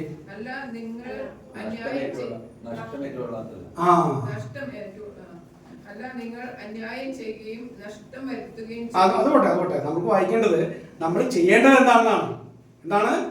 നിങ്ങൾ അന്യായം സഹിക്കുകയും നഷ്ടം ഏറ്റുകൊള്ളുകയും വേണമെന്ന്. ഇതാണ് ക്രിസ്ത്യാനിറ്റി. ഇത്ര നേരം നമ്മൾ പറഞ്ഞത് വലിയ കുഴപ്പമില്ലാന്ന് സ്വീകരിക്കാറുള്ളൂ. ഇത്രയും നേരം പറഞ്ഞത് അതിനകത്ത് വഴക്കുണ്ടായി പോയി, എന്ത് ചെയ്യാനാ, ഒന്നും വളരെ സങ്കടമൊക്കെ നമുക്കുണ്ടാവും അല്ലേ? അങ്ങനെ വന്നുപോയി, എന്നാ ചെയ്യാനാ പാസ്റ്ററെ, എന്നാ ചെയ്യാനാ സഹോദര, അങ്ങനെ ആയിപ്പോയി എന്ന് പറയാനുള്ള മാനസികാവസ്ഥയൊക്കെ ചിലപ്പോൾ ഉണ്ടാകും. നമ്മുടെ ഇടയിലുള്ളവരൊക്കെ ഇടപെട്ട് അത് പരിഹരിക്കാനൊക്കെ തയ്യാറാകും. പക്ഷെ മൂന്നാമത്തെ കാര്യം വരുമ്പോഴത്തേക്കും, നിങ്ങളോട് 1 മൈൽ പോകാൻ ആവശ്യപ്പെട്ടാൽ 2 മൈൽ പോകണമെന്ന് പറഞ്ഞ ക്രിസ്ത്യാനിത്വത്തിന്റെ മാർഗമാണ്. നിങ്ങളുടെ വസ്ത്രം ഒരാൾ എടുക്കാൻ ഉദ്ദേശിച്ചാൽ അവന് നിന്റെ പുതപ്പും കൂടി കൊടുക്കണം എന്ന് പറഞ്ഞ മാർഗമാണ്. നിങ്ങളെ ഒരു ചേട്ടത്ത് അടിക്കുന്നവനെ നിങ്ങളുടെ മറ്റേ ചെകിട് കൂടി കാണിച്ചു കൊടുക്കണം എന്ന് പറയുന്ന മാർഗമാണ്. അതാണ് ക്രിസ്ത്യാനിറ്റി. ഇതിൽ വെള്ളം ചേർക്കാൻ ഒരു നിവൃത്തിയില്ല. എനിക്കത് ഇഷ്ടപ്പെട്ടില്ലെങ്കിൽ ഞാൻ പ്രസംഗിക്കാൻ ബാധ്യസ്ഥനാണ്. എൻ്റെ ഇഷ്ടത്തിന് ഞാനതങ്ങ് സുഖേന പറയാം എന്നുള്ളതല്ല. ഇതാണ് ക്രിസ്ത്യാനിറ്റി. പറയാണ്, അന്യായം സഹിക്കാനും നഷ്ടം ഏറ്റുകൊള്ളാനും നിങ്ങൾ തയ്യാറാകാത്തത് എന്തെന്നാണ്. ആരുടെ? ഒരു സഹോദരൻ നിങ്ങൾക്ക് ഒരു നഷ്ടം വരുത്തി വെച്ചു, ഒരു അന്യായം നിങ്ങൾക്കെതിരെ ചെയ്തു. നിങ്ങൾ അതിന് പകരം വഴികളുണ്ട്. ചെയ്യാൻ പാടില്ലാത്ത വഴികൾ എന്താണ്? ചെയ്യാൻ പാടില്ലാത്ത വഴികൾ നിങ്ങൾ ഒരിക്കലും അവിശ്വാസികളുടെ മുമ്പാകെ പോകരുത്. അതിന്റെ കാരണങ്ങൾ നമ്മൾ കണ്ടു. അവരുടെ മുമ്പാകെ നിങ്ങൾ കിടന്ന് തർക്കവും വഴക്കും ഉണ്ടാക്കരുത്. അതാണ് ചെയ്യാൻ പാടില്ലാത്ത ഒന്നാമത്തെ കാര്യം. ഇനി അങ്ങനെ ഉണ്ടായാൽ നിങ്ങൾ ചെയ്യേണ്ട രണ്ടാമത്തെ കാര്യം എന്ന് പറഞ്ഞു കഴിഞ്ഞാൽ, സഭയിൽ ഉത്തരവാദിത്തപ്പെട്ട ജ്ഞാനമുള്ള വിവരമുള്ള, അതും നിങ്ങൾ ശ്രദ്ധിക്കണേ. പൗലോസ് പറയുന്ന കാര്യം എന്താ? ജ്ഞാനമുള്ള ഒരുത്തരും കൂട്ടത്തിൽ ഇല്ല എന്നാണ്. അത് പ്രധാനപ്പെട്ട കാര്യമാണ്. ഒരു പ്രശ്നം ഉണ്ടായാൽ അതിന് മധ്യസ്ഥതയ്ക്ക് കൊണ്ടുവരേണ്ട, അതിന് വരേണ്ട വ്യക്തികൾ വരണം. അവരെയാണ് നിങ്ങൾ കൊണ്ടുവരുന്നത്. ഓക്കെ. ഇനി മൂന്നാമത്തെ കാര്യം എന്ന് പറയുന്നതാണ് നമ്മളിവിടെ കണ്ടത്. നിങ്ങൾ ഇതൊന്നും ചെയ്യാതെ നിങ്ങൾ അത് എന്ത് ചെയ്യണം? അങ്ങ് സഹിക്കണം, നഷ്ടം ഏറ്റുകൊള്ളണമെന്നായി പറഞ്ഞേക്കണത്. ന്യായം സഹിക്കണമെന്ന്. ഞാനിതിങ്ങനെ ഒന്ന് ആലോചിച്ച് നോക്കി. എൻ്റെ ദൈവമേ, ഇതൊരു ഭയങ്കര പഠിപ്പിക്കലാണ്. പക്ഷെ ഇത് പൗലോസ് പറയുമ്പോഴും നമുക്ക് വേദപുസ്തകത്തിൽ പൗലോസിന്റെ മാതൃകകൾ പലതും നമ്മൾ കാണുന്നുണ്ട്. അത് ഈ ലേഖനം നിങ്ങൾ വായിച്ചാൽ നിങ്ങൾക്ക് മനസ്സിലാവും.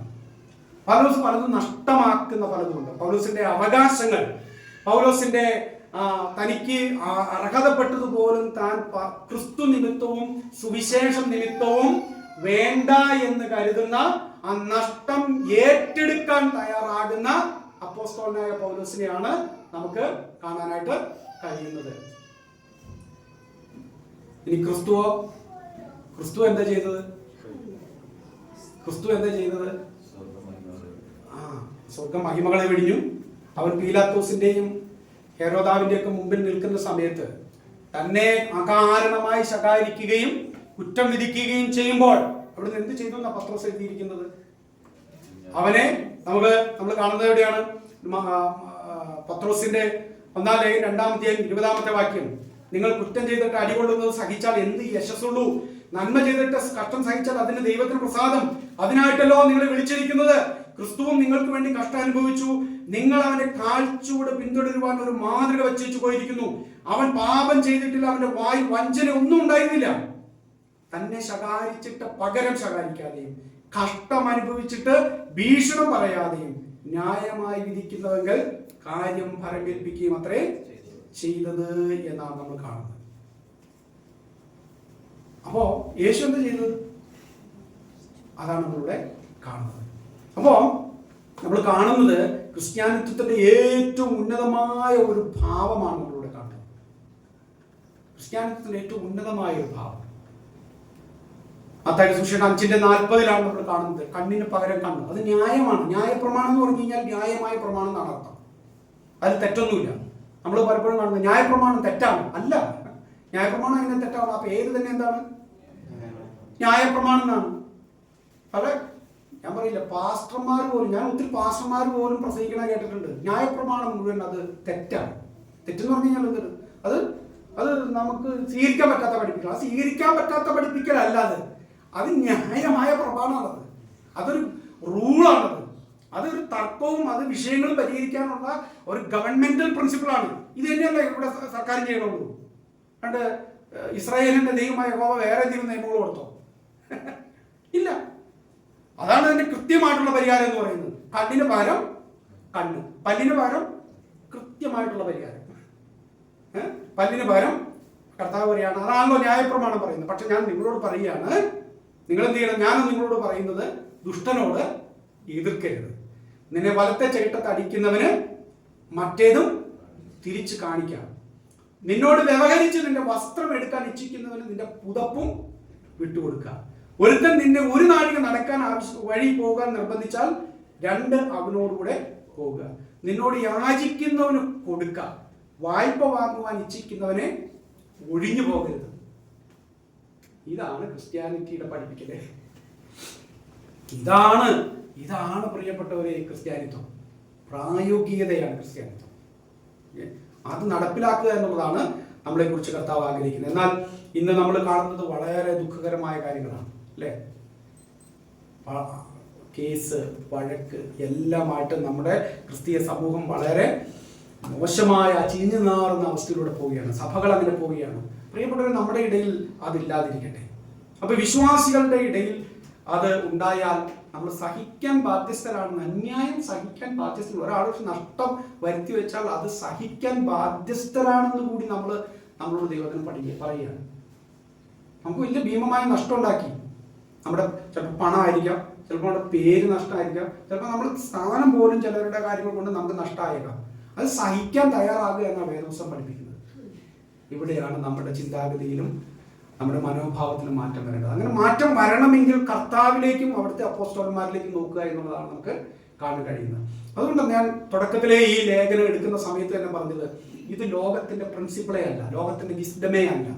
ലോകം നമ്മളെ ബുദ്ധിയില്ലാത്തവരെന്നും നമ്മളെ നാണം കെട്ടവരെന്നും വിവരമില്ലാത്തവരെന്നും അല്ലെങ്കിൽ നമ്മളെ കഴിവില്ലാത്തവരെന്നും ഒക്കെ പറയും. പക്ഷെ ക്രിസ്തുവിന്റെ ന്യായപ്രമാണം നിവർത്തിക്കുന്നവരായിട്ട് വിശ്വാസികൾ മാറണമെന്നാണ് ദൈവം ആഗ്രഹിക്കുന്നത്. ഈ ഇരുളടഞ്ഞ ലോകത്തിൽ നമ്മൾ ജ്യോതിസുകളെ പോലെ പ്രകാശിക്കണമെന്നാണ് കർത്താവ് നമ്മളെ കുറിച്ച് ആഗ്രഹിക്കുന്നത്. ഇനി അങ്ങനെ പറയുമ്പോൾ നമുക്ക് ഒരു കാര്യം കൂടി പറഞ്ഞ് അവസാനിപ്പിക്കുകയാണ്. വിശ്വാസികളും അവിശ്വാസികളും തമ്മിൽ ഒരു പ്രശ്നം ഉണ്ടായാൽ അതിന് നമ്മൾ എന്ത് ചെയ്യും? വിശ്വാസികളും അവിശ്വാസികളും തമ്മിൽ പ്രശ്നം ഉണ്ടായാൽ അതിന് നമുക്ക് കാണാൻ കഴിയുന്ന 3 മാതൃകകൾ. ഇവിടെ 3 മാതൃകകൾ, 3 പഠിപ്പിക്കലുകൾ ഞാനൊന്ന് പറയുകയാണ്. ഇവിടെയും നമ്മളോട് പറയുന്നത് ക്രിസ്തു അവിശ്വാസിയുടെ മുമ്പാകെ നിന്നപ്പോൾ എന്ത് ചെയ്തു എന്നുള്ളതാണ്. ആരാണ്? ക്രിസ്തു ന്യായാസനത്തിന്റെ മുമ്പാകെ നിൽക്കുകയാണ്. പീലാത്തോസിന്റെയും ഒക്കെ മുമ്പാകെ നിൽക്കുമ്പോൾ ക്രിസ്തു എന്ത് ചെയ്തു? അവൻ ന്യായമായി വിധിക്കുന്നവെങ്കിൽ കാര്യങ്ങളും ഫലമേൽപ്പിച്ചു. സഹനം. ഇവിടെയും സഹിക്കുക എന്നൊരു ഉപദേശം നമുക്കുണ്ട്. എബ്രായ ലേഖനം 10:34 നമ്മൾ കാണുന്നത് എന്തെന്നറിയാമോ? എബ്രായ ലേഖനം 10:34 തടവുകാരോട് നിങ്ങൾ സഹതാപം കാണിച്ചതല്ലാതെ സ്വർഗത്തിൽ നിലനിൽക്കുന്ന ഉത്തമ സമ്പത്ത് നിങ്ങൾക്കുണ്ട് എന്നറിഞ്ഞ് സമ്പത്തുകളുടെ അപഹാരവും സന്തോഷത്തോടെ സഹിച്ചുവല്ലോ എന്നാണ് വിശുദ്ധന്മാരെ കുറിച്ച് എഴുതിയിരിക്കുന്നത്. സമ്പത്തുകളുടെ അപഹാരം, നിങ്ങളുടെ സ്വത്ത് കണ്ടുകെട്ടി, നിങ്ങളുടെ സ്വത്ത് കൊണ്ടുപോയി അങ്ങനെ ചെയ്ത ഭക്തന്മാരുണ്ടെന്ന്. ഇന്നലെ ക്യാമറ പറയുന്നതല്ല, നമ്മളങ്ങനെ ഞാൻ നിങ്ങളോട് പറഞ്ഞിട്ടുണ്ട് പല പ്രാവശ്യവും. പാളയത്തെ നമ്മുടെ സ്ഥലം 12 സെന്റ് സ്ഥലം, അപ്പുറത്ത് കിടക്കുന്ന വലിയ വെച്ചിന് 1.5 ഏക്കർ സ്ഥലമുണ്ട്. ഓക്കെ, നമ്മളപ്പോൾ അന്ന് അതിന് തിരിച്ചിടാൻ വേണ്ടിയിട്ട് നമ്മൾ അളന്ന സമയത്ത് വെച്ച ഒരു കുറ്റിയുണ്ട്. ഞാനപ്പോൾ അതിൻ്റെ ഫോട്ടോയും വീഡിയോ ഒക്കെ എടുത്ത് വെച്ചിട്ടുണ്ട്. ഏതെങ്കിലും കാലത്ത് നിങ്ങൾക്ക് കാണിച്ചു തരണമെങ്കിൽ കാണിച്ചു തരാം. ഇവിടെ ഒരു കുറ്റിയുണ്ട്. അപ്പോൾ വലിയപ്പൻ എന്ത് ചെയ്ത് ആ കുറ്റിയല്ല, ആ അളന്ന് വെച്ച കുറ്റിയല്ല യഥാർത്ഥ അതിരുന്നാണ് വലിയച്ഛൻ പറയുന്നത്. ഓക്കെ, അപ്പോൾ ഞാൻ പറഞ്ഞൊരു കാര്യം ചെയ്യും, അല്ല എനിക്കറിയാം എല്ലായിടത്തും എല്ലാ സമയത്തും അതിർത്തി തർക്കങ്ങൾ ഉണ്ടാകും. ഓക്കെ, അതുകൊണ്ട് ഞാൻ പപ്പയോടും അമ്മച്ചോടും പ്രത്യേകമായിട്ട് പറഞ്ഞിട്ട് പോന്നു, ഇത് നമ്മളിത് ചെയ്യണ സമയത്ത്, അവിടെ കെട്ടുന്ന സമയത്ത് ഉറപ്പായിട്ടും വെല്ലിച്ചൻ വരും. വെല്ലിച്ചൻ ചോദിക്കും. അപ്പോൾ വെല്ലിച്ചൻ പറയും അതല്ല ഇതാണെന്ന് വെല്ലിച്ചൻ കൃത്യമായിട്ടും പറയും. അപ്പോൾ പറയണം, അച്ഛൻ പറയുന്ന സ്ഥലത്ത് നമ്മൾ കുറ്റിയടിക്കാം. ഓക്കെ, അതേപോലെ തന്നെ ഇന്നലെ സംഭവിച്ചു. ഞങ്ങൾ ഇന്നലെ വൈകുന്നേരം പോയ രാവിലെ അവിടെ വളർന്നപ്പോൾ വെല്ലിച്ചൻ വന്നു. അപ്പോൾ പറഞ്ഞു 7 പ്രാവശ്യം ആ കാർന്നവർ വന്നു നോക്കി കുറ്റി കെട്ടി വന്നു കഴിഞ്ഞപ്പോൾ അവിടെ നമ്മുടെ കുറ്റി അടിച്ച സ്ഥലമുണ്ട് കൃത്യമായിട്ട്. അതല്ല, അതുകൊണ്ട് അത് തെറ്റാണ്, ഇതാണ് പറഞ്ഞിട്ട് ഏകദേശം ഒരു ചാനേക്കാൾ ഇച്ചിരി ഉണ്ട്. ഇത്രയ്ക്ക് വേണ്ടിയിട്ടാണ്. നിങ്ങൾക്കറിയാമല്ലോ ഈ മതിലൂടെ പൊളിച്ചത്. ഓക്കെ, മില്ലിമീറ്റർ കനത്തിൻ്റെ കാര്യത്തിനാണ് ഈ മതിലൂടെ പൊളിപ്പിച്ചത്. മില്ലിമീറ്റർ എന്ന് പറയുന്ന കാലത്തിൽ. ഓക്കെ, നമുക്ക് ഇത്രയത്തിൽ കൂടുതലുണ്ട്. ഓക്കെ, അതല്ല ഇപ്പുറത്താണ്. അപ്പൊ ഞാൻ പപ്പയുടെ അമ്മച്ചോടും പറഞ്ഞിട്ട് പോകുന്നത് പോലെ തന്നെ പപ്പ പറഞ്ഞു, അച്ഛൻ പറഞ്ഞു എവിടെ വെക്കണ്ട, ഇച്ചിരി കയറ്റി വെക്കണം എന്ന് ചോദിച്ചു. ഇങ്ങോട്ട് വെക്കണം. അപ്പോൾ പറഞ്ഞു അത് വേണ്ട, നിങ്ങളുടെ ഒന്നും എനിക്ക് വേണ്ട. അച്ഛൻ പറഞ്ഞിടത്തും കുറ്റി വയ്ക്കാം, അവിടെ നിന്ന് നമുക്ക് അറിയാം. അച്ഛൻ പറഞ്ഞിടത്ത് നമ്മൾ കുറ്റി വെച്ചു, അതിന് തിരിച്ചു. ഈ ലോകെ ഇത്രയും ചാൻ കൊണ്ട് നിങ്ങൾക്ക് എവിടെ എന്ത് ചെയ്യാൻ പറ്റും? ഇത്രയും ചാൻ കൊണ്ട് അതാണല്ലോ ഇത്. ഈ ലോകത്തിന്റെ പ്രശ്നം നമ്മൾ വിചാരിക്കും നമ്മുടെ അതിർത്തി ആണ്. ലോകത്തിന്റെ പ്രശ്നം ഇത് തന്നെയാണ്. ഈ ഭൂമി ആരുടേത്? പാലസ്തീനും ഇസ്രായേലും എന്തിനാ വളർന്നിടുന്നത്? ഈ ഭൂമി ആരുടേത്? ലോകത്തിലെ ഒത്തിരി പ്രശ്നങ്ങളും ഈ ഭൂമി ആരുടേത്? ഇത് എന്റേതാണ്, അല്ല നിന്റേതാണ്. എന്റേതാണ്. എത്രത്തോളം നിന്റെ ഉണ്ട്? എന്റെ ഉണ്ട്. ഇതാണ് ചോദ്യം. ക്രിസ്തുവിന്റെ പഠിപ്പിക്കലുള്ള ഒരാൾ സ്വീകരിച്ചാൽ ഈ ലോകം എത്ര സുന്ദരമാകും. വാസ്തവത്തിൽ അതിരുകളില്ലാതെ നമുക്ക് ജീവിക്കാൻ പറ്റും. മതിലുകളില്ലാതെ നമുക്ക് ജീവിക്കാൻ പറ്റും. വേലിക്കെട്ടുകളില്ലാതെ നമുക്ക് ജീവിക്കാൻ പറ്റും. അതിന് ക്രിസ്തുവിന്റെ പഠിപ്പിക്കലുകളിലേക്ക് ലോകം വേണം. ഇല്ലാത്തോടത്തോളം കാലം നമ്മുടെ മതിലുകൾ ഉയർന്നു നിൽക്കും. നമ്മൾ എന്നും മതിലുകൾ കെട്ടി അതിൻ്റെ ഉള്ളിൽ ജീവിക്കും. നിന്റെ വസ്ത്രം എടുക്കാൻ ആഗ്രഹിക്കുന്നതിന്റെ പുതപ്പും കൂടി കൊടുക്കാൻ പറഞ്ഞാൽ അത് നമ്മൾ തയ്യാറായാൽ നമുക്ക് സുന്ദരമായിട്ട് ജീവിക്കാം. ന്യായമായി വിധിക്കുന്ന കാര്യങ്ങൾ ഭരമേൽപ്പിക്കുക എത്ര ചെയ്യുന്നു.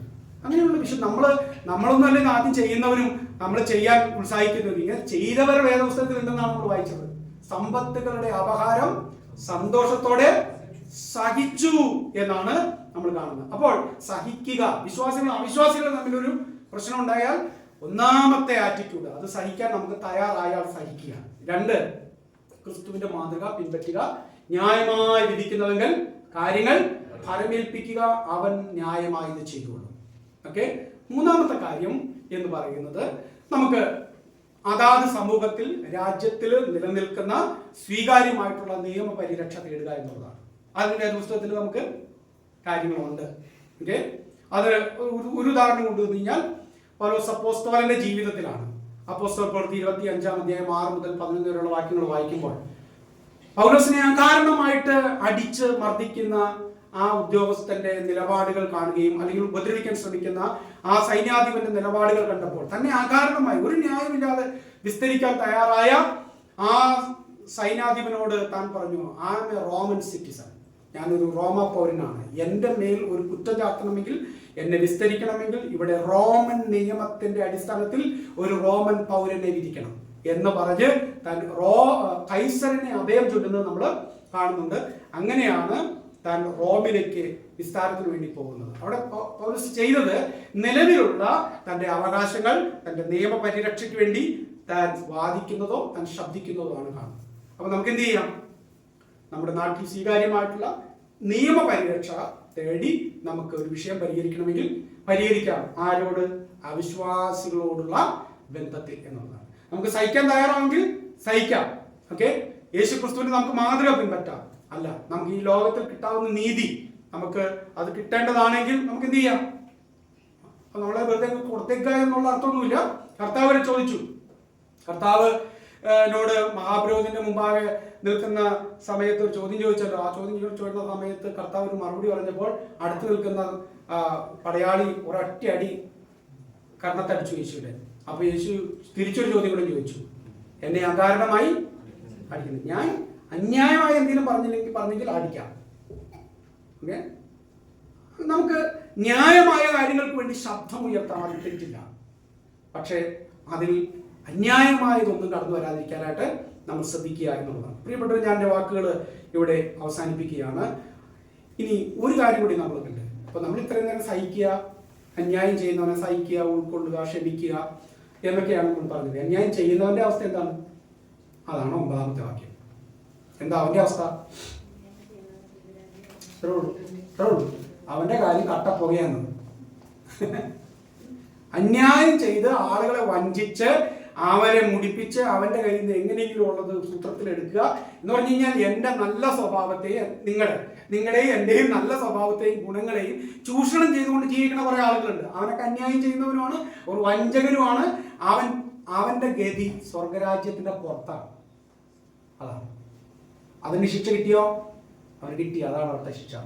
ഓക്കെ, അവനൊന്നും ഒരു നാളും ഗതി പിടിക്കാനും പോകുന്നില്ല. അവൻ ഈ നാട്ടിലും ഗതി പിടിക്കില്ല, സ്വർഗരാജ്യത്തിലും പ്രവേശിക്കില്ല. അതാണ് നിങ്ങളോട് അസൂയപ്പെട്ട് നിങ്ങളെ അപഹരിച്ച് നിങ്ങളുടേത് കവർന്നെടുക്കുന്ന ഏതെങ്കിലും മനുഷ്യർ മനസമാധാനത്തോടെ ജീവിക്കുന്നത് നിങ്ങൾ കണ്ടിട്ടുണ്ടോ? ഇല്ല. നിങ്ങളെന്ന് മാത്രമല്ല, ലോകത്തിൽ അങ്ങനെ കാണില്ല. മറ്റുള്ളവരെ തട്ടിച്ചും വെട്ടിച്ചും വഞ്ചിച്ചും അവരുടെ നിന്ന് കവർന്നെടുത്തും അവരിൽ നിന്ന് പിടിച്ചു വാങ്ങിയും അവരിൽ നിന്ന് അവരുടെ നല്ല സ്വഭാവത്തെ ചൂഷണം ചെയ്തും ഒക്കെ എടുക്കുന്ന പണമോ വസ്തുക്കളോ സമ്പത്തോ എന്തുമാകട്ടെ, അതൊന്നും വേണ്ടുന്ന രീതിയിൽ ഉപയോഗിക്കാനോ ഒന്നും ഇങ്ങനെയുള്ളവർക്ക് സാധിച്ചിട്ടില്ല, സാധിക്കുകയുമില്ല. അത് ഈ ലോകത്തിലും പറ്റില്ല, വരാൻ പോകുന്ന ലോകത്തിൽ അവർക്ക് സ്വർഗരാജ്യത്തിൽ പോലും പ്രവേശിക്കാനായിട്ട് പറ്റില്ല. അതാണ് അവന്റെ അവസ്ഥ. അങ്ങനെയാണെങ്കിൽ നമ്മൾ എന്ത് ചെയ്യുക? അങ്ങനെയുള്ള കാര്യങ്ങളിലേക്ക് പ്രവേശിക്കാതിരിക്കുക. എനിക്കുള്ളത് മാത്രം മതി. ഓക്കെ, എനിക്കുള്ളതിൽ സംതൃപ്തരായിരിക്കാൻ നമ്മൾ പഠിക്കുക, നമ്മുടെ എന്ത് കാര്യത്തിലും. അതുകൊണ്ട് ഇതിങ്ങനെയൊക്കെ ഉണ്ടായാലുണ്ടല്ലോ നമുക്ക് എപ്പോഴും ഈ വഴക്കും പിണക്കവും പരാതികളും തർക്കങ്ങളൊക്കെ ഉണ്ടാകുന്നത് ഈ ലോകത്തിലെ നിസ്സാരമായ ഇച്ചിരി കാശ്, ഒരു സ്ഥാനം, ഒരു എന്താ പറയുക, ഒരു അംഗീകാരം, ഇതിനൊക്കെ വേണ്ടിയിട്ടാണ് നമ്മൾ പലപ്പോഴും പലതും നമ്മൾ ചെയ്യുന്നത്. അതിനൊക്കെ പകരമായിട്ട് കർത്താവിനെ നമ്മൾ ആശ്രയിച്ചാൽ നീതിമാന്റെ സന്തതി അപ്പം ഇരക്കുന്നത് കണ്ടിട്ടില്ല. കർത്താവ് അവർക്കിടെ മേൽ ഐശ്വര്യവും സമ്പത്തും അവരുടെ തലമുറയിൽ അവരുടെ മക്കൾക്ക് ഉണ്ടാകും എന്ന് കർത്താവിന്റെ വചനം പറയുന്ന പോലെ ഉണ്ടാകും. കർത്താവിൽ കാര്യങ്ങൾ ഭരമേൽപ്പിക്കുന്നു പ്രിയപ്പെട്ടവരെ. അപ്പോൾ അന്യായം ചെയ്യുന്നവൻ ദൈവരാജ്യം അവകാശമാക്കിയില്ല. അതുകൊണ്ട് അന്യായമായുള്ള കാര്യങ്ങളിൽ നിന്നൊക്കെ നമ്മൾ ഒഴിഞ്ഞു നിൽക്കുക എന്നുള്ളതാണ്, അന്യോന്യം ഭാരങ്ങളെ ചുമക്കുക എന്നുള്ളതാണ്. കൺക്ലൂഷനായിട്ട് പറയാനായിട്ട് ഉള്ളത്, ക്രിസ്തീയ ഉപദേശങ്ങൾ എന്ന് പറയുന്നത് ഈടുറ്റതും ഘനമേറിയതുമാണ്. ഇത്ര സമ്പുഷ്ടമാണ് ക്രിസ്ത്യാനിറ്റിയുടെ ഉപദേശങ്ങൾ എന്ന് നിങ്ങളും ഞാനും ഗ്രഹിക്കണം. ഇതേപോലൊരു മാർഗം, ഇതേപോലൊരു പഠിപ്പിക്കൽ, ഇത്ര ഉന്നതമായ ആശയങ്ങളും പഠിപ്പിക്കലുകളുമുള്ള ഒരു വിഭാഗമുണ്ടോ? ജീവിതത്തിന്റെ നാനാ തുറകളിലേക്ക് ബന്ധപ്പെട്ട് കിടക്കുന്നതാണ് ക്രിസ്തീയമായ ഉപദേശം. അപ്പോൾ ഉപദേശം മാത്രമല്ല, ഉപദേശത്തിലൂന്നിയ പ്രായോഗികതയിലൂന്നിയതാണ് ക്രിസ്തീയ ജീവിതം. ഉപദേശവും ജീവിതവും തമ്മിൽ നമുക്ക് വേർപിടിക്കാനായിട്ട് കഴിയാത്ത വിധം ഇഴചേർന്നിരിക്കുന്നതാണ് ക്രിസ്തീയ ജീവിതം. സുവിശേഷം നിമിത്തവും ക്രിസ്തു നിമിത്തവും സകലവും ക്ഷമിക്കുന്നതും സഹിക്കുന്നതുമാണ് ക്രിസ്തീയ ജീവിതം. ക്രൂശിന്റെ മാർഗമാണ് ക്രിസ്ത്യാനിത്വം എന്ന് പറയുന്നത്. ക്രിസ്ത്യാനിത്വത്തിന്റെ ഉൾക്കാമ്പം അതിനെ ചകഞ്ഞ് അതിനുള്ളിലേക്ക് ചെന്നാൽ കാണാനായിട്ട് കഴിയുന്ന എന്തറിയോ? സ്നേഹം, കരുണ, ക്ഷമ, സഹനം, ത്യാഗം, വിനയം, എളിമ.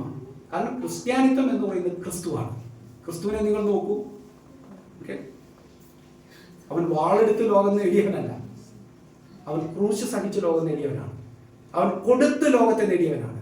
അവൻ വെട്ടിപ്പിടിച്ചവനല്ല, അവൻ വാളെടുത്തല്ല ലോകത്തെ അവൻ നേടിയത്. ക്രിസ്ത്യാനിത്തിന്റെ ഉൾക്കാമ്പ് അതായിരിക്കണം ക്രിസ്ത്യാനികൾ. ദൈവത്തെ സ്നേഹിക്കുന്നത് പോലെ പ്രാധാന്യമുള്ള കാര്യമാണ്. ദൈവത്തെ ആരാധിക്കാൻ നമ്മൾ പോകുന്നു, ദൈവത്തെ പൂജിക്കുന്നു, ദൈവത്തെ ഞാൻ വലിയ ബഹുമാനിക്കുന്നു എന്ന് പറയുന്നത് പോലെ തന്നെ പ്രധാനമുള്ള കൽപ്പനയാണ് അയൽക്കാരനെ, എൻ്റെ സഹോദരനെ, എൻ്റെ സഹോദരിയെ നീ നിന്നെ പോലെ തന്നെ സ്നേഹിക്കണം എന്ന് പറയുന്നത്. തെറ്റ് ചെയ്യുന്ന ഏതൊരു വ്യക്തിക്കും ഈ ലോകത്തിൽ അതിന് ശിക്ഷ അനുഭവിക്കേണ്ടതായിട്ട് വരും എന്നുള്ളത് മാത്രമല്ല, സ്വർഗരാജ്യത്തിലേക്കുള്ള അവൻ്റെ പ്രവേശനവും വളരെ സംശയാസ്പദമാണ്. അപകടം നിറഞ്ഞ ഒരു വഴിയിലൂടെയാണ് അവൻ യാത്ര ചെയ്യുന്നത്. അതുകൊണ്ട് പ്രിയപ്പെട്ട സഹോദരി സഹോദരന്മാരെ, നമുക്ക് നമ്മുടെ ക്രിസ്തീയ ജീവിതത്തിൽ സഹനത്തിൻ്റെയും സ്നേഹത്തിൻ്റെയും കരുണയുടെയും എളിമയുടെയും വിനയത്തിൻ്റെയും മാർഗം നമുക്ക് ഉണ്ടാകാനായിട്ട് നമ്മൾ ആഗ്രഹിക്കണം. നമ്മളെ പഠിപ്പിച്ചത് കർത്താവാണ്, കർത്താവിൻ്റെ വഴികളാണ് നമുക്ക് വേണ്ടത്. നമുക്ക് കഴിയുമെങ്കിൽ അന്യായം സഹിക്കണം, അതാണ് ഏറ്റവും ഉന്നതമായ മാർഗം. ആ തെറ്റിനെ നമ്മൾ ഏൽക്കണം. ആ അടി സാരമില്ല എന്ന് നമ്മൾ വെക്കാൻ തയ്യാറാണ്. ആലോചിക്കുക, കർത്താവിനെ തുപ്പി, കർത്താവിനെ അടിച്ചു, കർത്താവിനെ കോളണ്ടടിച്ചിട്ട് അവൻ്റെ വ്യക്തിത്വത്തെ ചോദ്യം ചെയ്തു. ആ കർത്താവിനെയല്ലേ നമുക്ക് മാതൃകയാക്കേണ്ടത്? ആ കർത്താവിനെയല്ലേ നമ്മൾ സ്വീകരിച്ചിരിക്കുന്നത്? ആ കർത്താവിനെയല്ലേ എൻ്റെ രക്ഷകനും നാഥനുമായിട്ട് നമ്മൾ സ്വീകരിച്ചേക്കുന്നത്? അപ്പോൾ കർത്താവിൻ്റെ മേശയിലേക്ക് അതല്ലേ നമ്മൾ ആലോചിച്ച് കടന്നു വരുന്നത്? ഈ അപ്പം നമ്മളോട് എന്താ പറയുന്നത്? അതെ, ആ വീഞ്ഞ് എന്താ നമ്മളോട് പറയുന്നത്? ആ അപ്പവും വീഞ്ഞും നമ്മളോട് പറയുന്നത് ഇതാണ്: നിന്നോട് ഞാൻ ക്ഷമിച്ചു, ഒരു കാരണവുമില്ലാതെ നിന്നോട് ഞാൻ ക്ഷമിച്ചു, അത് തന്നെ നീയും ആകണം എന്ന് തന്നെയാണ്. അങ്ങനെ തന്നെ നീയും ആകണം, ഞാൻ ആയതുപോലെ നീയും ആകണം. ഓരോ മേശയിലെ ഓരോ തവണയും നമ്മൾ കർത്താവിൻ്റെ മേശ ആചരിക്കുമ്പോഴും നമ്മൾ കർത്താവിനോട് അനുരൂപപ്പെടുന്നവരായിട്ട് മാറണം. നമ്മൾ കർത്താവിൻ്റെ ഭാവം നമ്മളിലേക്ക് വരുന്നവരായിട്ട് മാറണം. ഒന്നും കൂടി നമ്മൾ ദൈവരാജ്യത്തോട് അടുക്കുന്നവരായി മാറണം. ദൈവരാജ്യത്തിൽ അകലുന്നവരല്ല, ദൈവരാജ്യത്തോട് അടുക്കുന്നവരായിട്ട് നമ്മൾ മാറണം. ക്രിസ്തുവിൻ്റെ ഭാവത്തിലേക്ക് വരണം. അവൻ്റെ ഛായ നമ്മളിൽ തെളിഞ്ഞു വരണം. അത് നമ്മളെ ഓർമ്മിപ്പിക്കുന്നതും കൂടിയാണ് കർത്താവിൻ്റെ മേശ. ആ ശരീരം നമുക്ക് വേണ്ടി തകർക്കപ്പെട്ടു, ആ രക്തം നമുക്ക് വേണ്ടി ഒഴിക്കപ്പെട്ടു. ഇതെൻ്റെ ജീവിതത്തിലും ഞാൻ കൊണ്ടുവരണം. ഞാൻ മുറുക്കപ്പെടണം, ഞാൻ സഹനത്തിൻ്റെ രൂപമായിട്ട് മാറണം. കർത്താവിൻ്റെ മേശയിലേക്ക് വരണം.